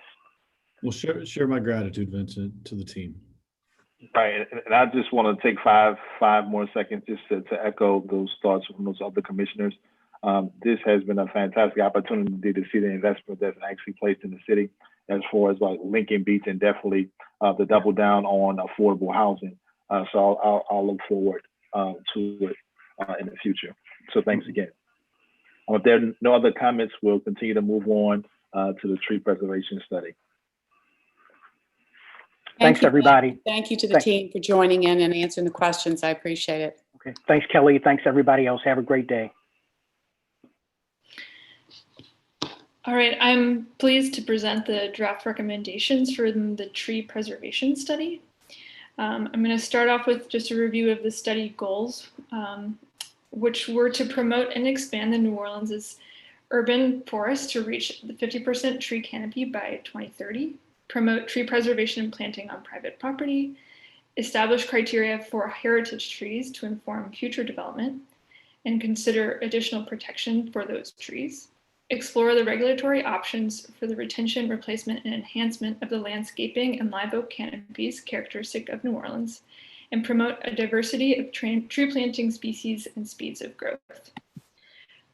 So we began this study by looking at the benefits of trees and the benefits of an urban tree canopy. And what you're looking at here is an excerpt from a pamphlet from the LSU Ag Center, which lists some key benefits of trees for cities. And they include energy conservation, because trees can actually absorb some of the energy put into the atmosphere. They can also enable property owners and homeowners to reduce their utility costs through enhanced cooling by trees. House property values are correlated with trees. So trees can help stabilize the neighborhood. Trees reduce air pollution. They can enhance water quality and conservation. And importantly, in New Orleans, they enhance our stormwater management capacity. They provide a place for wildlife that are native to the area, and general environmental improvement. And they also create a sense of place for our city. We then looked at best practices from other cities, as well as research around this topic of tree preservation and how cities can adopt ordinances to support a healthy tree canopy. We reviewed Jefferson Parish, Mandeville, Austin, Atlanta, San Jose, Charlotte, Savannah, and Knoxville for our examples from other cities, and as well as a variety of academic research. And the key lessons we took from this best practices review is that a good tree preservation ordinance must start with the needs assessment so that an ordinance can really be tailored to the needs on the ground, that an ordinance should have clear goals and a management strategy built around those goals, that there should be an evaluation component to the tree preservation ordinance so that there's a routine measuring of whether or not the ordinance is meeting the goals, and that tree preservation ordinances and tree planting activities should really center equity in all of its activities.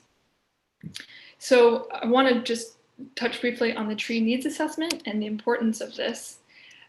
We currently have a good understanding of how many street trees we have in New Orleans from the 2019 tree inventory that was done by the Department of Parks and Parkways. And this tree inventory looks at all of the street trees in New Orleans and also some trees that are in parks and on the neutral ground, but it leaves out any trees that are on private property, as well as trees that are in major parks or any trees on land managed by the Orleans Levee Board. So a tree needs assessment would complement and supplement that inventory to enable us to really see what the urban tree canopy looks like in New Orleans. And we are recommending that the needs assessment compare the tree canopy coverage from 2 different time periods. So we have an understanding of what trends are currently in action in New Orleans. Again, it will help us understand the extent of our tree canopy and its distribution. So we understand where we might need to target activities or preservation components, and it will help us establish a baseline to support future evaluation of any tree ordinance that is put in place.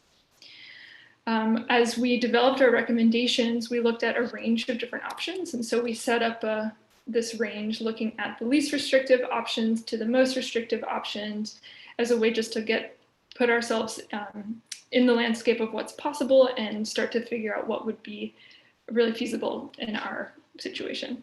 So we looked at the different components of tree preservation ordinance, looking at what kinds of trees should be protected, where they should be protected, if it should differ based on the buildable area or not, whether there should be a tree replacement component, how trees might be permitted for removal, any additional requirements that would have to come with applications for permits or new development, and then any additional tree planting requirements that we might want to add. And then from those, we sort of distilled 2 main approaches to the tree preservation recommendations. One is sort of a focus on planting trees so that we're facilitating and supporting increased number of trees being planted around the city. And then the other approach is more towards a preservation side, which focuses more on actually just preserving those trees that are already in place. So on the tree protection side, that tree protection activities look at defining different categories of protected trees, specifying what tree species and the size of the species to give protection to, looking at their location, determining whether or not they encroach upon the buildable area and how much they might encroach upon the buildable area, and then developing a system of permitting and protection for those trees. So most cities have a tree removal permit in place, and then also a requirement for tree protection plans for construction activities around protected trees. And we already have those kinds of tree protection plan requirements in place for street trees, but we don't have them for any sort of trees on private property. A tree protection system would look at replacement options. So when a protected tree is permitted to be cut, developing a replacement standard that would require trees to be planted in its place, or a payment in lieu option. And a tree protection system in this way would require new review structures to administer. So if a new lot or a lot was coming forward to be permitted for a new construction, there would have to be a review structure that would identify whether or not there were protected trees on the lot, and then require the tree protection program or the tree removal permit as needed. Then the other way of sort of approaching this is through a tree planting method, where we'd add planting requirements. So we could consider expanding the front yard landscaping requirements, which currently only apply to multifamily over a certain number of units. And commercial properties. We could look at tree coverage requirements by zoning district. And I presented the Lower Ninth Ward IZD as one example that we could also look at, is under this umbrella of tree planting. On the tree planting side, you can offer flexibility through a payment in lieu system, also looking at different ways that people might be able to locate trees that they may be required to plant, and would be best facilitated through a strong system of connecting tree planting partner organizations with people who may be required to plant trees. And this is a more straightforward approach. It would, there's sort of less on the administering component of it, where people would have to identify the trees that are protected and then send people through a system whereby they get the necessary permit or they do the necessary plan. And probably a mixture of both of these approaches is what will be best served, what will best serve New Orleans, and those are reflected in the three recommendations, the three options that we've put forward in the report. And then lastly, we have a couple of other recommended actions that can just in general support a tree preservation ordinance.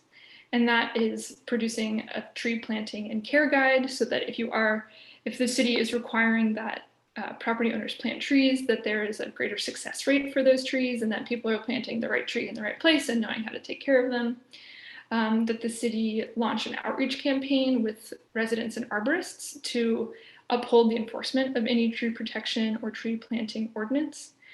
And to also clarify the different tree regulations and management responsibilities, as right now they're located in several different places and there are different sort of references to different pieces of responsibility. So clarifying that so it's very straightforward for someone to access and understand the tree protection and planting requirements. And then also to enhance the enforcement mechanisms when someone removes a protected tree. We heard from our stakeholder of Parks and Parkways that though they often understand that people take down protected trees, but they have very few ways of actually enforcing any sort of replanting or compensation for the tree that was taken down. So I'm happy to answer any questions that you may have. And I know Paul might be on the line, and if you want to add anything, go for it. All right, thank you so much. I know Commissioner Brown may have something to add to this. She's the original thought behind the tree preservation study. So Commissioner Brown. I just want to thank the staff and everyone who took part in this, and for the commission for the vote to get behind our staff looking into this. I guess right now I compliment you on just the research you did here and the options that are explored in the report. And I think that right now we would want to talk about next steps and how we involve the community and what the best way going forward to do that is, and what kind of timeline we should possibly put this on to getting sponsored legislation of some sort. Well, if I could address next steps for just a moment. No, we've told you about in committee that we have a sort of a budding partnership between the city and a nonprofit that would look at gathering tree canopy data, perhaps in two phases, one based on 2016 data and one on 2020 data, where the nonprofit has offered some financial assistance along with a request for basically a partnership with the city to be involved in a reforestation plan. So I think, as Joanna mentioned in the presentation, that a needs assessment is one of the first steps on this. As would be advancing this study to deliver it to both the city council and the mayor's office. We do have the Mayor's Office of Resilience that is involved in this needs assessment data gathering project. So we feel very encouraged by support of the administration, and we also have the interest of at least a couple of council members who are particularly interested in new tree planting. And we saw that in the lower 9th Ward IZD, that was part of their motion to add a tree planting requirement as part of that IZD. It's good news. I'm glad to hear we've got partners and support from the council and the mayor's office. Now, as far as today, what we do with this today, I'm not sure that any of us are ready to say that we like one option over the other without more input. So are we just receiving this today? I think that is up to you. I don't know, maybe Mr. Rivers might like to make a suggestion. Or...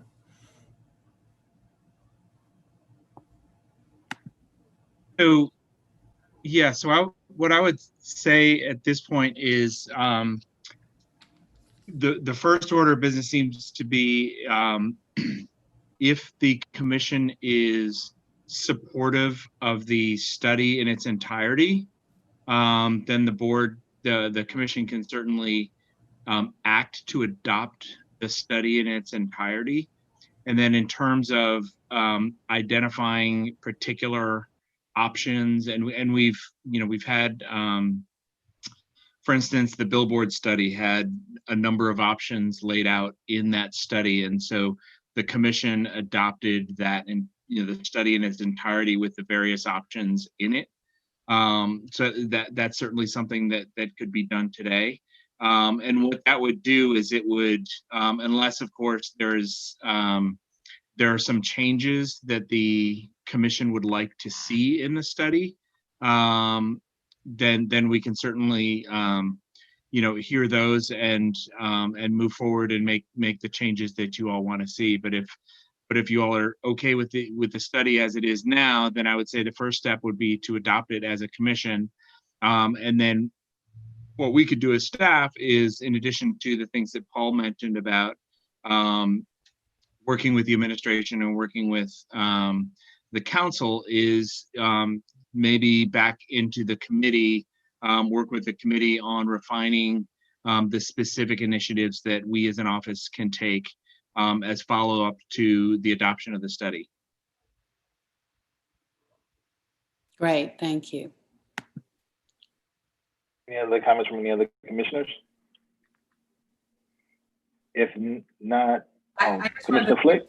Yes, I just wanted to thank Kelly and for bringing this up, and staff for really making a great report. I, personally am surrounded by oak trees that are aging, and having a platform to say, this is what we're going to do with these existing trees. This is how we maintain them for another 100 years. It is literally part of our urban landscape. So we want to make sure that we protect them and ensure that they're not damaging infrastructure and have the ability to grow and be healthy. And I am in full support of this. Maybe not necessarily the payment in lieu, unless we ensure that it's going to the right place and planting 10 trees in its place, or 100, or whatever the number may be.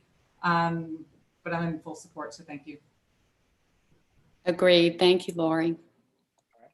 There aren't any more comments for the tree study. We're going to now, at this time, as chair, I'm going to ask for a motion for recesses to remind the general public that when we come back from recess, then that's when the public period for comments will actually close, and we'll have an opportunity to hear public comment on all documents that we took up today.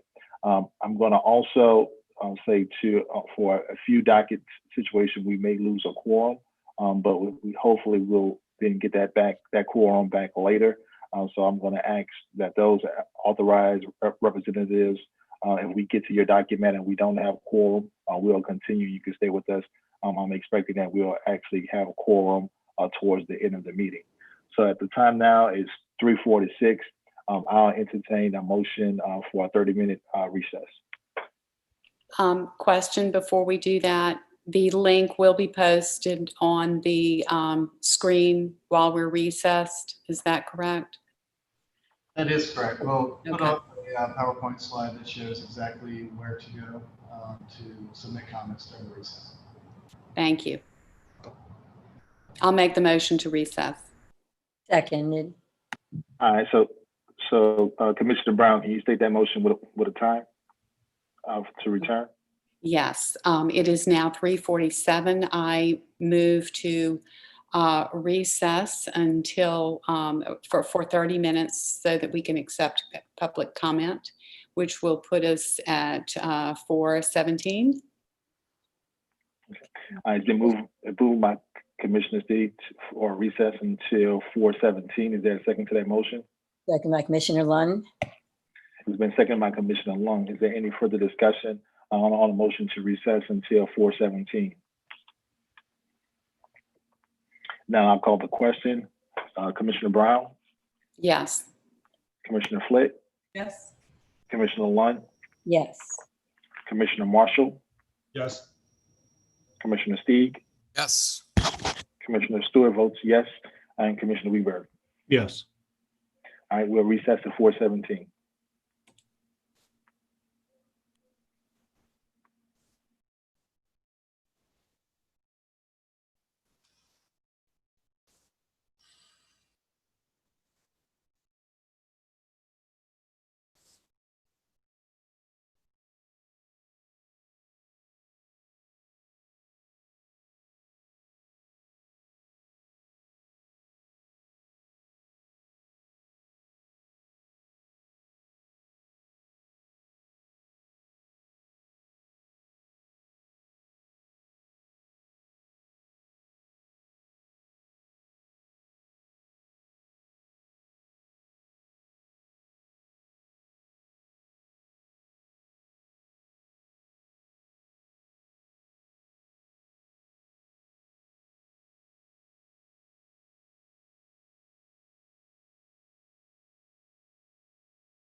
Okay, commissioners, if you're back, the time now is 4:17. If you're back, please turn your cameras back on, and we'll start with a roll call.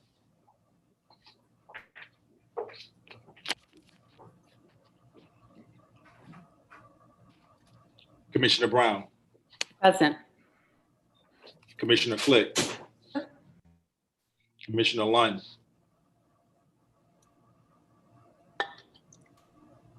Commissioner Lund.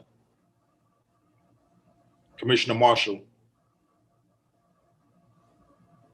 Commissioner Stieg. Here. Commissioner Stewart is present. Commissioner Weberg. All right, at this time, I think we have to wait for Commissioner Lund to have quorum. Commissioner Weberg has informed me that he won't be coming back. He has another board meeting scheduled at the same time, so he won't be coming back. And Commissioner Marshall also informed me that he's attending another city meeting, and he expects to be back with us shortly after 4:30. So there was issues that Commissioner Stieg had to recuse himself from. So we'll be delaying those items to once Commissioner Marshall and Commissioner Lund are available, so that we can hear those on the dockets. But at this time, once Commissioner Lund gets back on, we'll continue with our meeting with a quorum.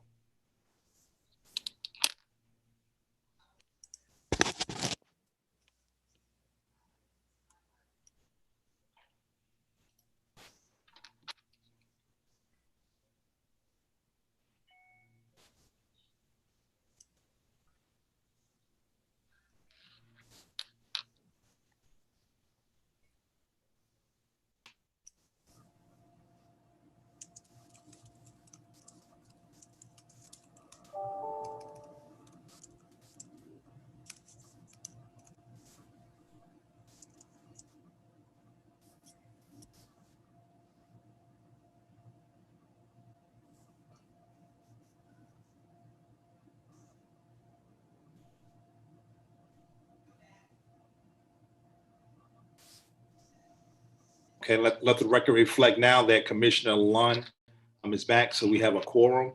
So we'll go ahead and we'll continue with our CPC meeting. Zoning docket 6920 was withdrawn. So we'll move to zoning docket 7220. And right before we hear zoning docket 7220, Mr. Sherman, are you present? We are present. Okay, so at this time, as chair, I'm going to just ask that you hold tight. Once Commissioner Marshall returns, Commissioner Stieg, since he's recusing himself, so that we can maintain a quorum to hear your zoning docket. So once Commissioner Marshall comes back, we'll come back to your zoning docket, okay? Thank you, got it. Zoning docket 7620. Do you think we need a motion to suspend the rules to, Since we don't have a quorum to act, we can't suspend the rules because Commissioner Stieg can't vote on that, but I think it's fine in this case. Okay. It would be administratively deferred anyway if Commissioner Marshall wasn't coming back. So I think it's proper to just go ahead and skip over it for now. Great, thank you, Ms. Okay, zoning docket 7620. All right. So it doesn't look like we have any comments on that docket. Okay, so there's no public input for zoning docket 7620. Commissioners, as you recall, this is the Wisner's reception hall. Based on the buffer for a new reception hall at this time, the staff came back with a not favorable decision on the zoning docket. So at this opportunity, if anyone has any questions for staff or a motion, commissioners, now is the time.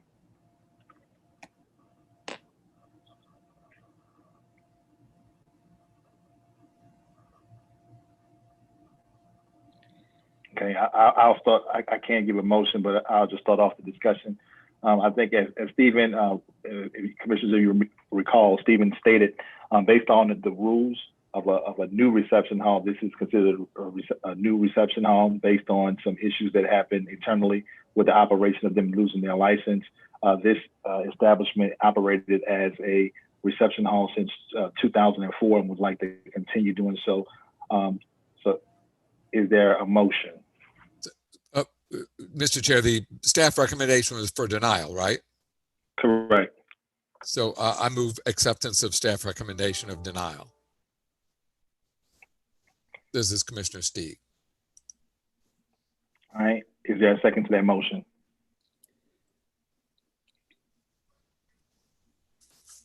Yes, Commissioner Lunn, I'll second that. All right. So the motion has been made by Commissioner Stieg to accept staff's recommendation, seconded by Commissioner Lunn. Is there any further discussion on the motion?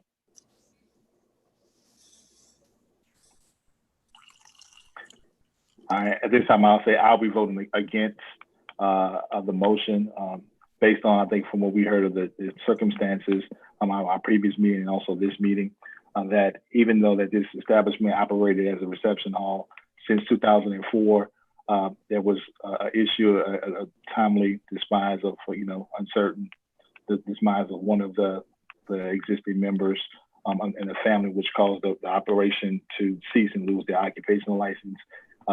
Therefore, it still continue to set up and they're just looking to continue to operate as a reception hall. Therefore, I'll be voting against the motion. Is there any further discussion?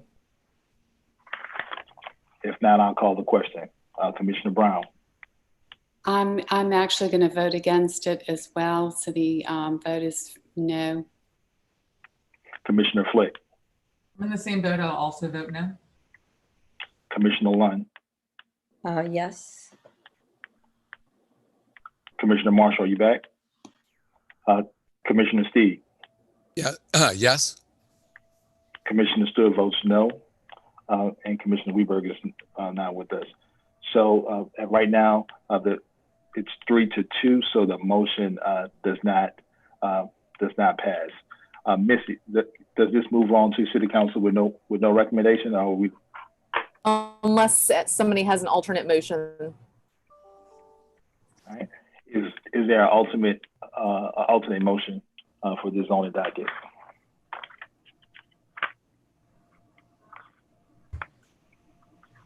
Can I make the opposite motion? Yes. Missy, yes? Yeah, you can go ahead and do that. Yeah. I'd like to make a motion to go against staff recommendation of denial and approve zoning docket 7620. Commissioner Flick, this is Stephen. There would need to be one waiver, which would be of the 200-foot spacing requirement. And then there are, I believe, 2 provisos in the staff report that the staff would suggest be attached to the approval. Okay, and they're basically standard provisos. Okay, so it'd be approval with 1 waiver and 2 provisos as listed in the report? Yes. Thank you. All right. The motion has been to move against staff recommendation with 1 waiver and 2 provisos by Commissioner Flick. Is there a second to that motion? I'll second. Kelly Brown seconds. And it's been seconded by Commissioner Brown. Is there any further discussion on this motion? If not, I'll call the question. Commissioner Brown. Yes. Flick. Yes. Lunn. I apologize. I had to step away and I do not know the motion on the floor. Okay, so the motion has been made by Commissioner Flick to go against staff recommendation with the 1 waiver and 2 provisos. So the complete opposite of the previous motion. And all right, yes, I will vote in favor of this motion. Okay. Commissioner Stieg. I vote no. Commissioner Stewart votes yes in support. The motion passes.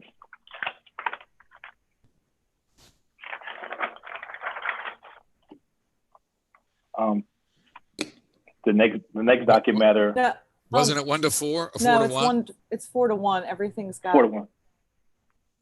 It doesn't. That's no legal majority. It's got to be. Oh, that's not. Oh no, legal. Okay.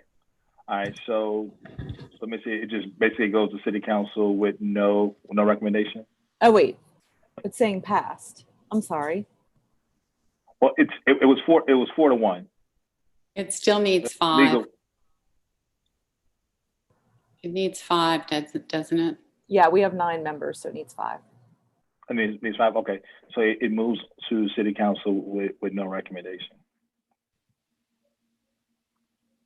All right, so our next docket matter is, it should be actually a motion to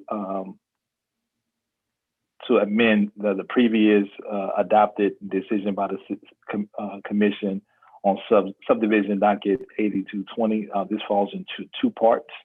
So at this time now, is there any discussion, questions for staff, or a motion to amend the previously adopted motion? Action taken by the city planning.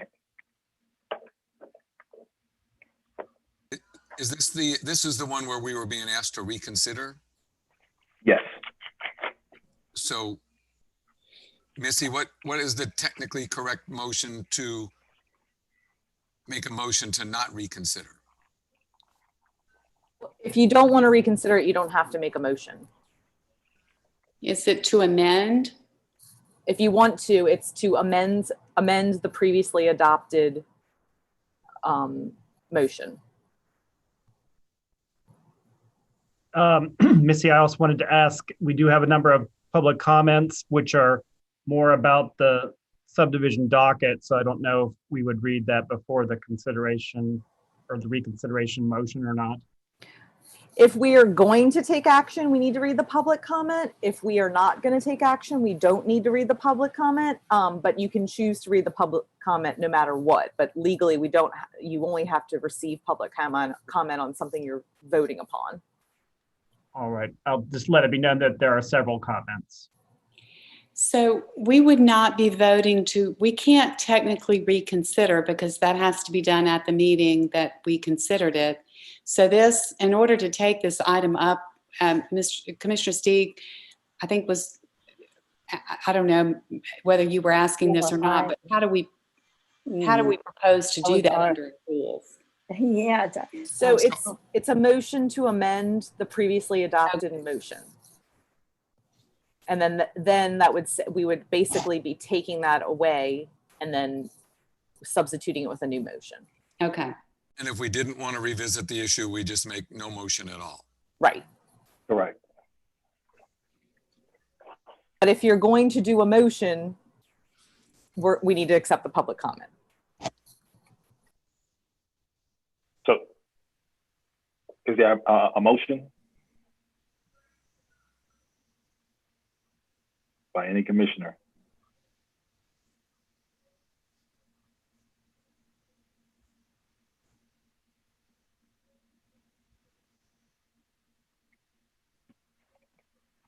Is there a motion?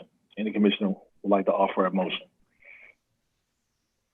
If not, we'll continue on to our next docket.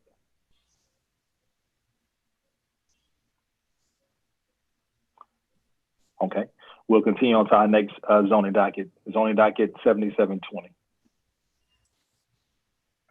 There are no public comments on that zoning docket.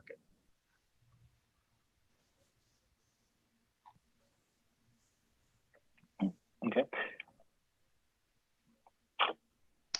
And So just as a reminder that the staff recommendation is approval. Approval from changing to a C3 zone.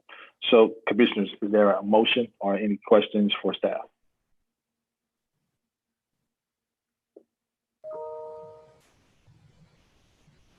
I'm sorry, staff recommendation was for approval, right? Yes. Okay, so I'll move approval in accordance with staff recommendation. It's been moved by Commissioner Steve for approval. Is there a second to that motion? I'll second. Commissioner Flick. All right, it's been seconded by Commissioner Flick. Is there any further discussion on that motion? If not, I'll call the question. Commissioner Brown, Yes. Commissioner Flick, Yes. Commissioner Lund, Commissioner Stieg, Yes. Commissioner Stewart, yes.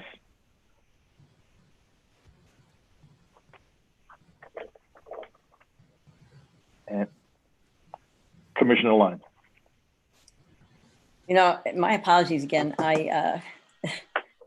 Could you repeat with the motion on the floor? Okay, so it's been moved by Commissioner Stieg to accept staff recommendation for zoning docket 7720 and seconded by Commissioner Flick. Basically, it's approval of a zoning change from a C1 to Yes, I agree. C3 Yes. zone. Yes. All right. So Commissioner Lund has voted in the affirmative, so that's 5 yeas, no nays. So that motion has passed. All right. Next zoning docket 7820. There are no public comments on this zoning document. Okay. And Stephen or Larry, as we go through the zoning dockets, can you remind us of what staff recommendation was? So for zoning docket 7820, what was staff's recommendation? Staff's recommendation is approval. Brown moves approval. It's been moved by Commissioner Brown and seconded by Commissioner Flick. Is there any further discussion on the motion? If not, I'll call the question. Commissioner Brown, Yes. Commissioner Flick, Commissioner Lund, Yes. Commissioner Stieg, Yes. Commissioner Stewart, yes. That motion is carried 5-0. Next is on the docket 7920. No public comments on that zoning docket. And the staff recommendation is a modified approval to rezone it to HUB1A rather than HUMU, which was the request. So commissioners, at this time, do you have a question for staff or do we have a motion? This is Commissioner Lund. I move for approval, modified approval as recommended by staff to HUB1A zoning designation. It's been moved by Commissioner Lund for modified approval. Is there a second to that motion? Brown seconds. Commissioner Brown has seconded that motion. Is there any further discussion on the motion? If there's no further discussion on the motion, I'll call the question. Commissioner Brown, Yes. Commissioner Flick, Yes. Commissioner Lund, Yes. Commissioner Marshall, Yes. Commissioner Stieg, Yes. Commissioner Stewart votes yes in support. It's a unanimous 6-0. The motion is passed.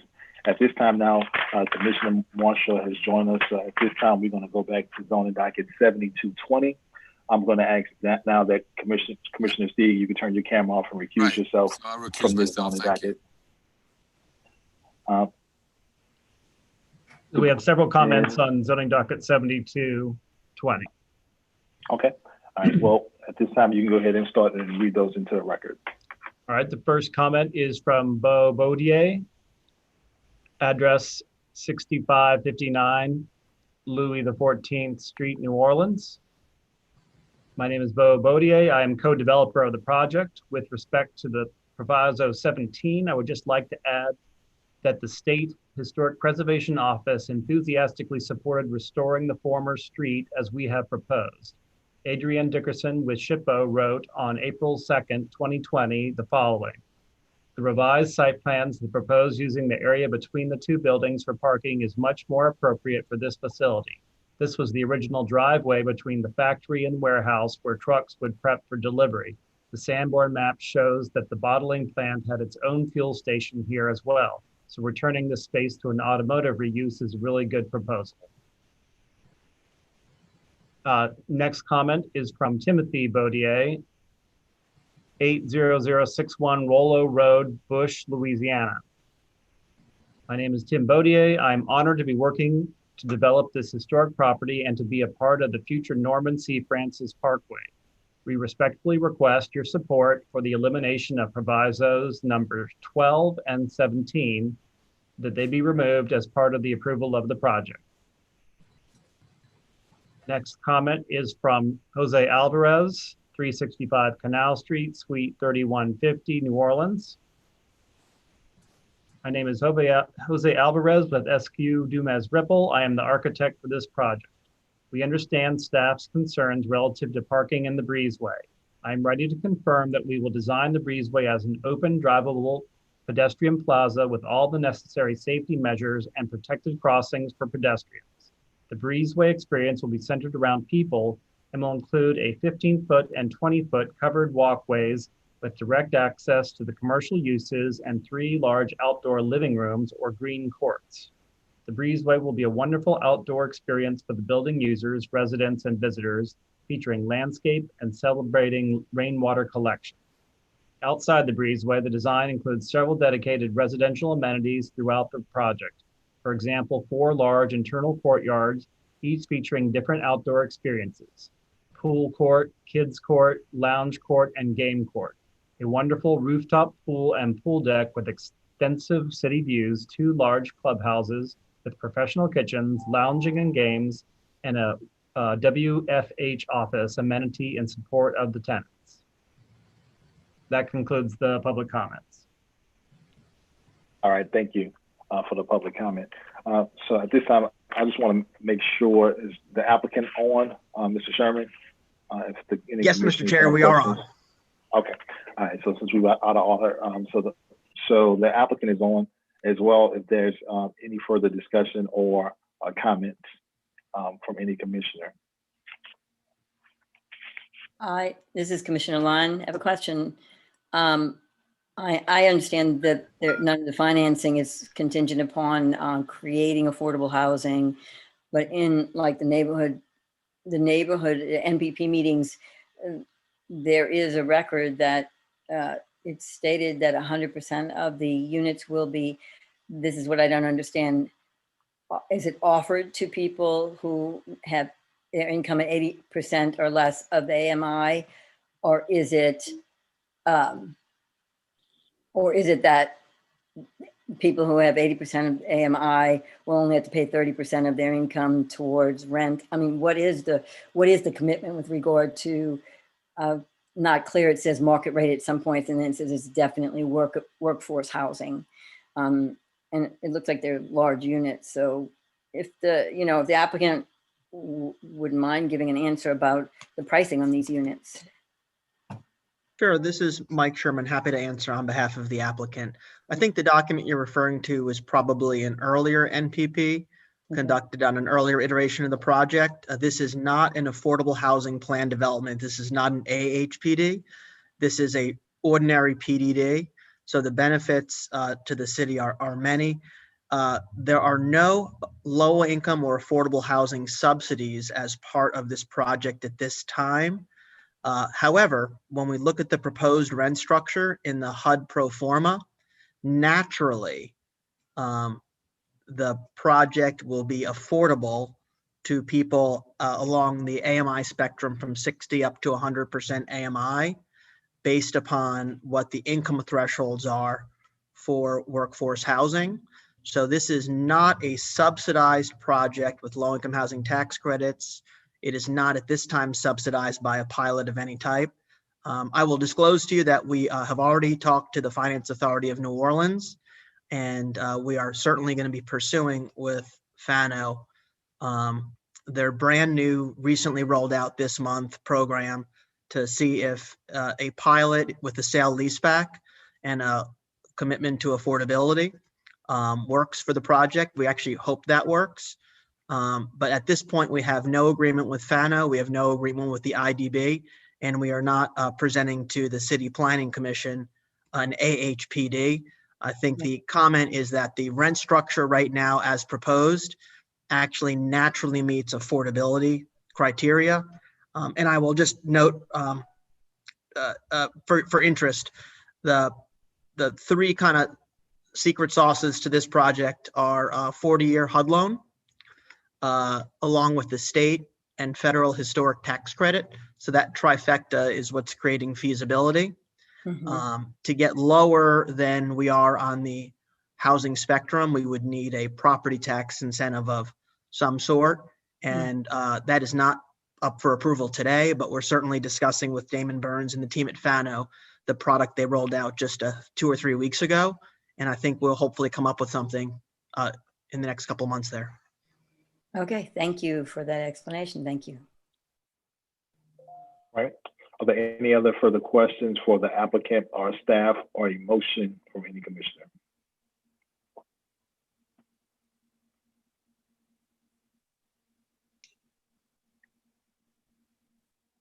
If there are no other questions, I can make a motion. Sure, Commissioner Brown. I move to approve per staff's report with the exception of provisos number 12 and number 17. And my question for staff is, are any waivers needed if those 2 provisos are eliminated? No, I don't believe so. These aren't CZO standards. These are things that, are recommended as provisos. There wouldn't be any waivers or an exception in this case. Okay, thank you. Commissioner Flick seconds. All right, so it's been moved by Commissioner Brown for approval of the zoning document with the elimination of proviso 17 and 12, and it's been seconded by Commissioner Flick. Is there any further discussion on a motion? Yes, to Commissioner Lund. The breezeway with regard to, I think it was Mr. Alvarez who said he'd be redesigning it with pedestrian, not just safety, but amenities and focus.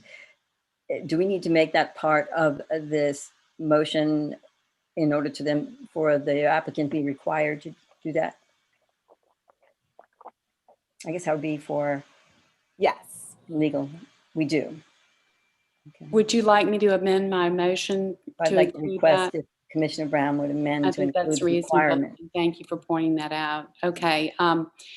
However, we should word that with proviso number 17 being, would that have to come back with a design, or is that just something that would happen administratively?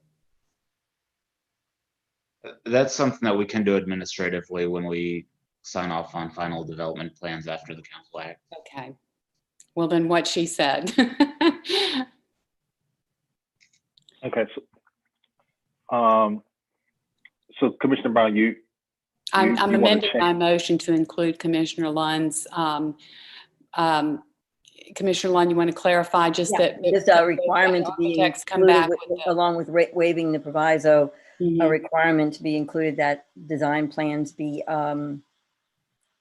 that new design plans be implemented according to staff's recommendation for enhanced pedestrian safety and prominent pedestrian spaces. So, okay. So that would if you could help me with a general statement. If that was not already in the plans, there was that was not in the existing plans that they submitted with this report. Is that correct? The enhancements?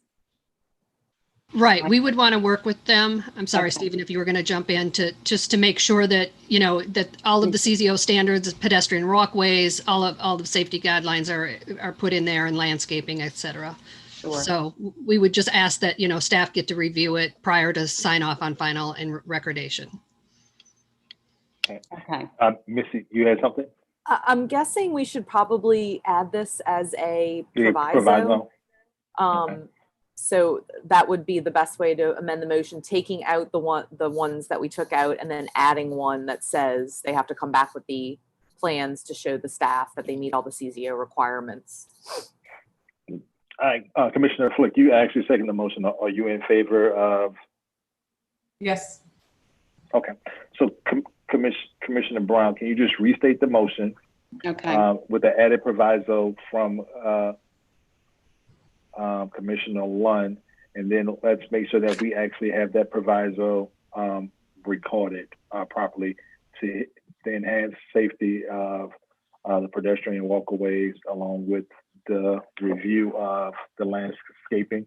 And Ms. Butler, if there's anything else that we need to add to it, please make sure that that we have that recorded. Okay. All right, I was trying to find the public comment, but I'll just wing it here. I'm going to make the motion again to approve per staff's recommendation with the exclusion of provisos number 12 and 17 with the additional proviso of submission of plans for the breezeway that we've eliminated through eliminating proviso number 17 with the enhancements that the architect has advised that he will include. And Kelly, was something else that you said that it has to be reviewed prior to?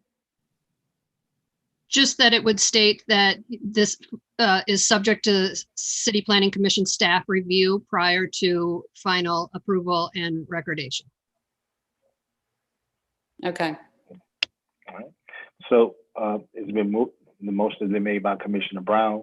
Commissioner Flick, do you still second that motion? Yes. All right. Is there any further discussion on the motion by Commissioner Brown? If not, I'll call the question. Commissioner Brown? Yes. Commissioner Flick? Yes. Commissioner Lund? Yes. Commissioner Marshall? Yes. Commissioner Stewart votes yes in support. Let the record show that Commissioner Steig has recused himself and he is not included in his vote. And that will be 5 in support and 0. What's that? 5. So the motion passes. Thank you, Mr. Chair. Thank you, Commission. All right. Thank you, Mr. Sherman. All right. So we'll move on to our next zoning docket 7820.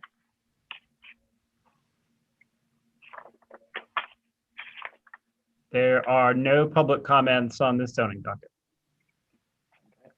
All right. So there's no comments for zoning docket 7820.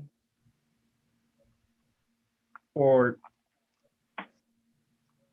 is it 7820 or are you on 8020? I think we're on 80.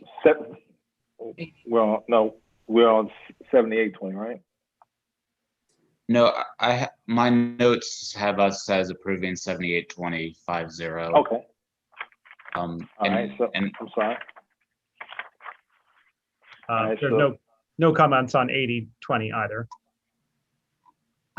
Commissioner Flick will make a motion to approve zoning docket 8020. Okay. So it's been moved by Commissioner Flick. Is there a second to that motion? I'll second it, Commissioner Steig. Commissioner Steig seconds the motion. Is there any further discussion on the motion? If not, I'll call the question. Commissioner Brown? Yes. Commissioner Flick?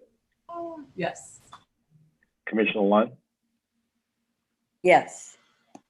Commissioner Marshall? Yes. Commissioner Steig? Yes. Commissioner Stewart, yes. The motion passes 6-0. Moving on to zoning docket 8120. There are no public comments on this zoning docket. And the staff recommendation was approval subject to a number of provisos. I'm pulling up the staff report, so I can't see it, but it was approval with provisos. 14. So for zoning docket 8120, favorable staff review. Is there a motion or a question for staff? Commissioner Lund, I move for approval of the zoning docket as recommended by staff with all included provisos. It's been moved by Commissioner Lund for approval with the stated provisos. Is there a second to that motion? I'll second. Kelly Brown seconds. It's been seconded by Commissioner Brown. Is there any further discussion on the motion? If not, I'll call the question. Commissioner Brown? Yes.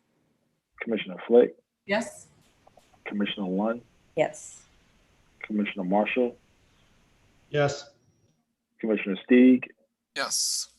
Commissioner Stewart? Yes. The motion passes unanimously 6-0. Next zoning docket 8220. Commissioner Flick will makes a motion to defer zoning docket 82. Is that what you said? Yes. 8220. 8220 to the October 27th, 2020 meeting. So actually, it's going to be I think it's the request is for the November 10th meeting. Oh, That's correct. November 10th November 10th. meeting. Thank you. It's been moved by Commissioner Flick to move zoning docket 8220 to the November 10th meeting. Is there a second? Commissioner Lund seconds the motion. Commissioner Lund seconds the motion. Is there any further discussion on the motion? If there's no further discussion on the motion, I'll call the question. Commissioner Brown, Yes. Commissioner Flick, Yes. Commissioner Lund, Yes. Commissioner Marshall, Yes. Commissioner Steve, Yes. Commissioner Stewart votes yes. Unanimously support. The motion is carried for deferral to November 10th. All right, next zoning docket 6020. There are no public comments on this zoning docket. And the staff recommendation for this is tentative approval with final approval subject to provisos. And we would recommend that proviso 4, the following language be added. All landscaping may be installed on a lot-by-lot basis prior to the issuance of certificates of occupancy for any structures on the lots. Basically to indicate that they don't have to put in all the landscaping now, but as the properties are developed, that's when they would do it. Okay. We've heard that there's no public comment, but Stephen added that there be additional proviso based on the landscaping per lot development. Is there a motion or a question for staff for this zoning document? Subdivision docket. Is there a motion?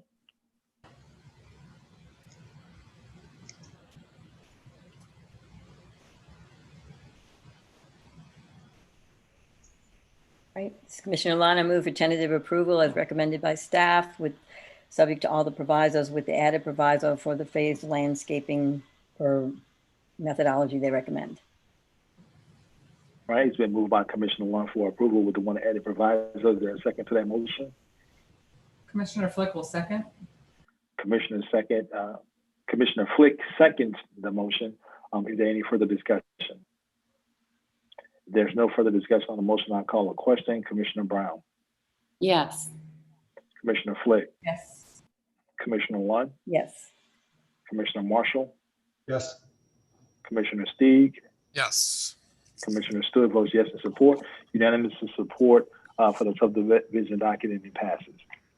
Subdivision docket 9520. There are no public comments. The staff recommendation is tentative approval subject to 3 provisos. Okay. Is there any questions for staff or any commissioner like to offer a motion? Brown moves approval with the 3 provisos.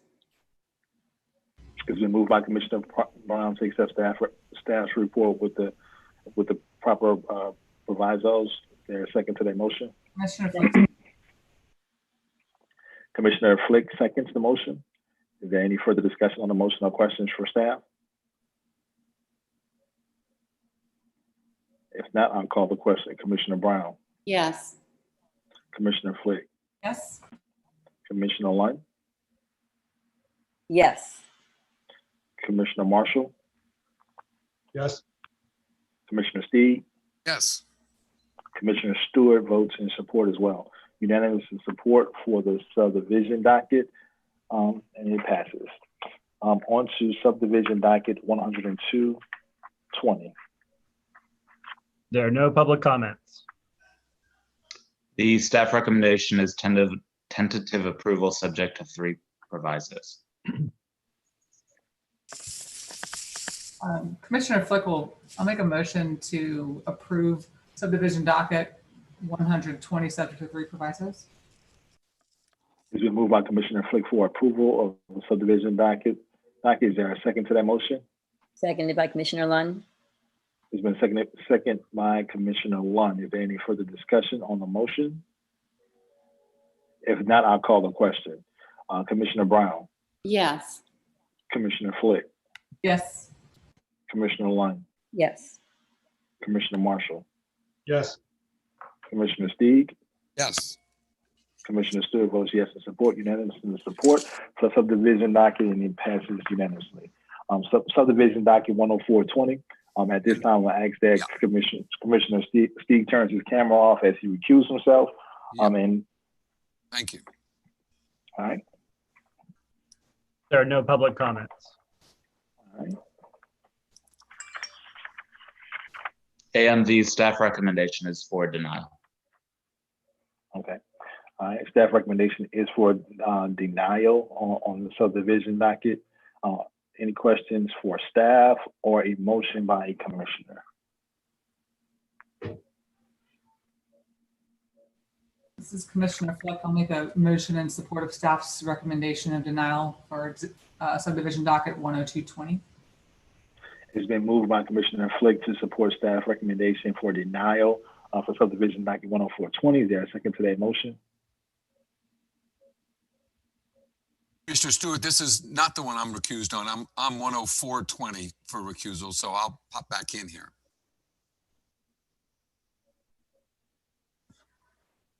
I'll second. Brown will second. Commissioner Steeg, you're recusing for 10420? Right. Right. This is 10420. Oh, on my screen. No, it's this is 102. 102 is on the screen. Yeah, we're on, this one is 10220 for So Olympia. we're actually 102? Okay. I do apologize. So we're subdivision docket 10220? Yeah, and again, the staff recommendation is denial. Okay.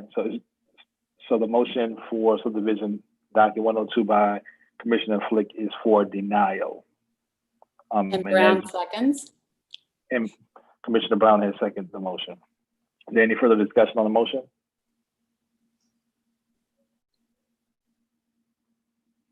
Then I call the question. Commissioner Brown, Yes. Commissioner Flick, Yes. Commissioner Lund, Yes.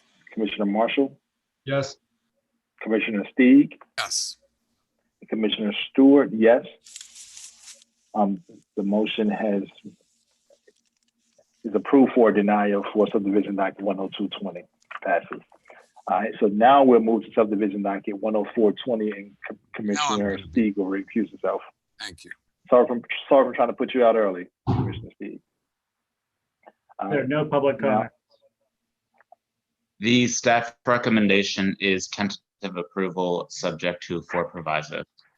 Okay, so we've heard staff's recommendation. Is there any questions for staff or a motion by any commissioner? Brown moves approval per staff's recommendation. Commissioner Brown has moved with staff recommendation for approval, and it was seconded by Commissioner Lund. Commissioner Lund. Is there any further discussion on the motion? If not, I'll call a question. Commissioner Brown, Yes. Commissioner Flick, Yes. Commissioner Lund, Yes. Commissioner Marshall, Yes. Commissioner Steeg is recusing himself, and Commissioner Stewart votes yes in support. The motion passes.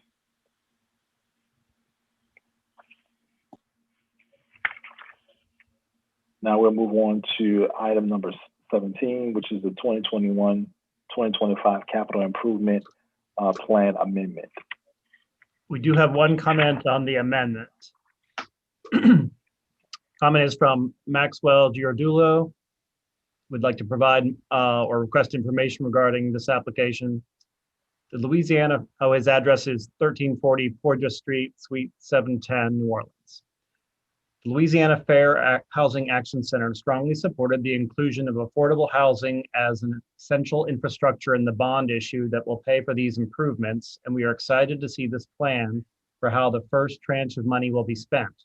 However, the city still has more work to do to address the decades of policy that relegated most of the affordable housing to segregated high poverty neighborhoods. Among this list of funded developments, 70% of the affordable units will still be sited in those neighborhoods. Only 23% of the units will be in gentrifying neighborhoods, and only 7% will be in high opportunity areas.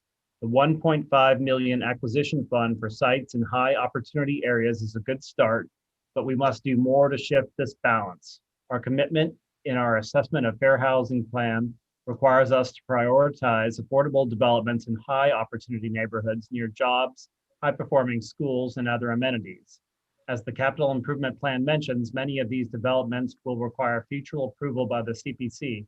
Therefore, we implore you to help us meet these civil rights commitments and continue to repudiate the often racially coded NIMBYism that has delayed or killed nearly every mixed income development proposed in neighborhoods of opportunity. Thank you. That is the only comment on the amendment. We do have another comment when we get to the draft.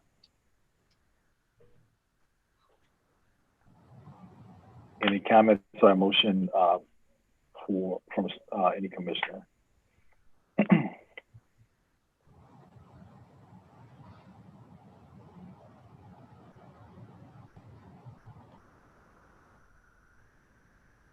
Would you like a motion, or are we ready for that?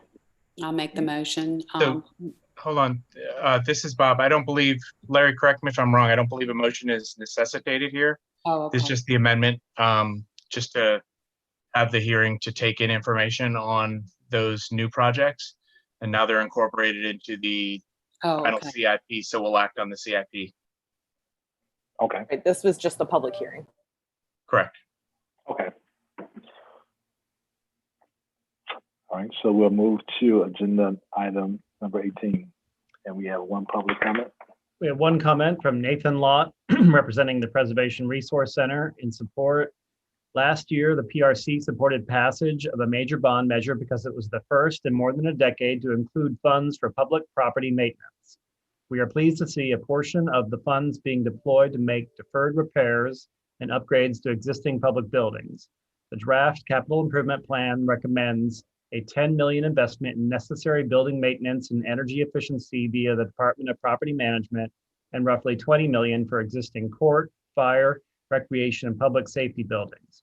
Among the investments in affordable housing is a $1.5 million towards the long overdue rehabilitation of Holy Cross School in the 9th Ward, which neighbors are anxious to see commence. Furthermore, there are modest investments in culturally significant open spaces at Washington Square, city cemeteries, and Lincoln Beach.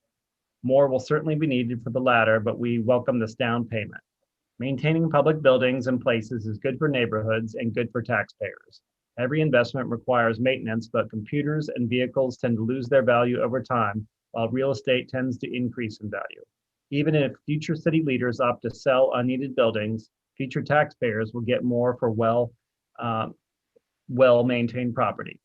That is not to endorse a false dichotomy. Historic neighborhoods need fire protection, first responders, and reliable drainage. But in these challenging economic times, it is helpful to think about lasting value as we evaluate capital investments.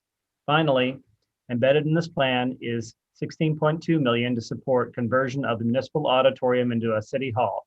While I am predisposed to support building reuse, I must acknowledge the need for a wider public dialogue on this project.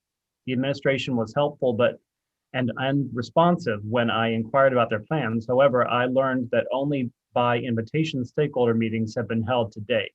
Given that 3 neighborhoods, 2 historic buildings, and constituents citywide will be affected, robust public dialogue is warranted. Thank you, commissioners, and to Mr. Rivers and the staff for providing me information about the capital improvement plan and the process behind it. That ends the public comments. All right, thank you. So at this time, we've heard all the public comments. Is there any questions from any commissioner or a motion? So they actually accept the actual improvement plan, correct? Which the amendment is now included in? Okay. All right, so is there a motion to accept the 2021-2025 capital improvement plan? Commissioner Brown will move acceptance. All right, it's been moved by Commissioner Brown for acceptance. Is there a second to that motion? Commissioner Lund. It's been seconded by Commissioner Lund. Is there any further discussion on the motion? If Commissioner Brown? Okay, were you about to say something? No, well, I will. Thank you to everybody who worked very hard on this. It's always a huge undertaking in addition to everything else we do. So thank you. Okay. All right, so at this time now, there are no further questions or comments. I'll call the question. Commissioner Brown. Yes. Commissioner Flick. Yes. Commissioner Lund. Yes. Commissioner Marshall. Yes. Commissioner Steig. Yes. Commissioner Stewart, yes. Unanimous support for acceptance of the capital improvement plan. Now we'll move on to our last agenda item, the tree preservation study. There are no public comments. There are no public comments for the tree preservation study. So now we'll accept the motion to move this on to City Council. Or was this just the public portion for the tree preservation study? You could send it on to City Council and to the mayor's office at this time, or take it under advisement. It is entirely your choice because you initiated the study. Okay. All right. Commissioner Brown. Okay, I think we do have an option here to adopt the study and send it along after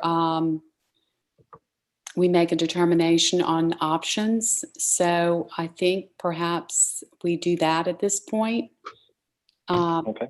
But certainly I would like, I think we'd explored this earlier, and that was what I had gathered might be our best route at this point. But if there's a better way to do this faster, if we want to move this on now, I would like to see us explore options and recommend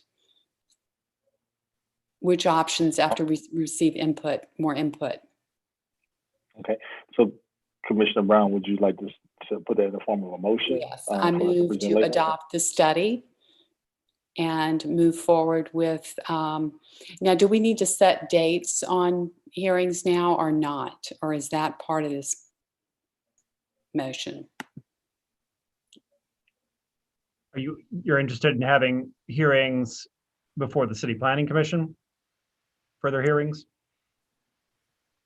Not on the study, but on recommendations to send to the council? I don't think you would need to set those now then. Okay. So at what point would we revisit this? We would want to have some sort of timeline. So I guess what I will do is, should we? Presumably that would follow your planning a special projects committee Okay. meeting schedule. Okay. All right. So I move adoption. Commissioner Flick will second. Commissioner Brown has moved for adoption, and this is seconded by Commissioner Flick. Is there any further discussion on the motion or any comment? One quick clarification: does the motion include directions to send the study to the City Council and Mayor's office? Yes. Thank you for adding that important note. So Commissioner Brown, just because it seemed like earlier in your discussion you wanted to add some more actionable items to it.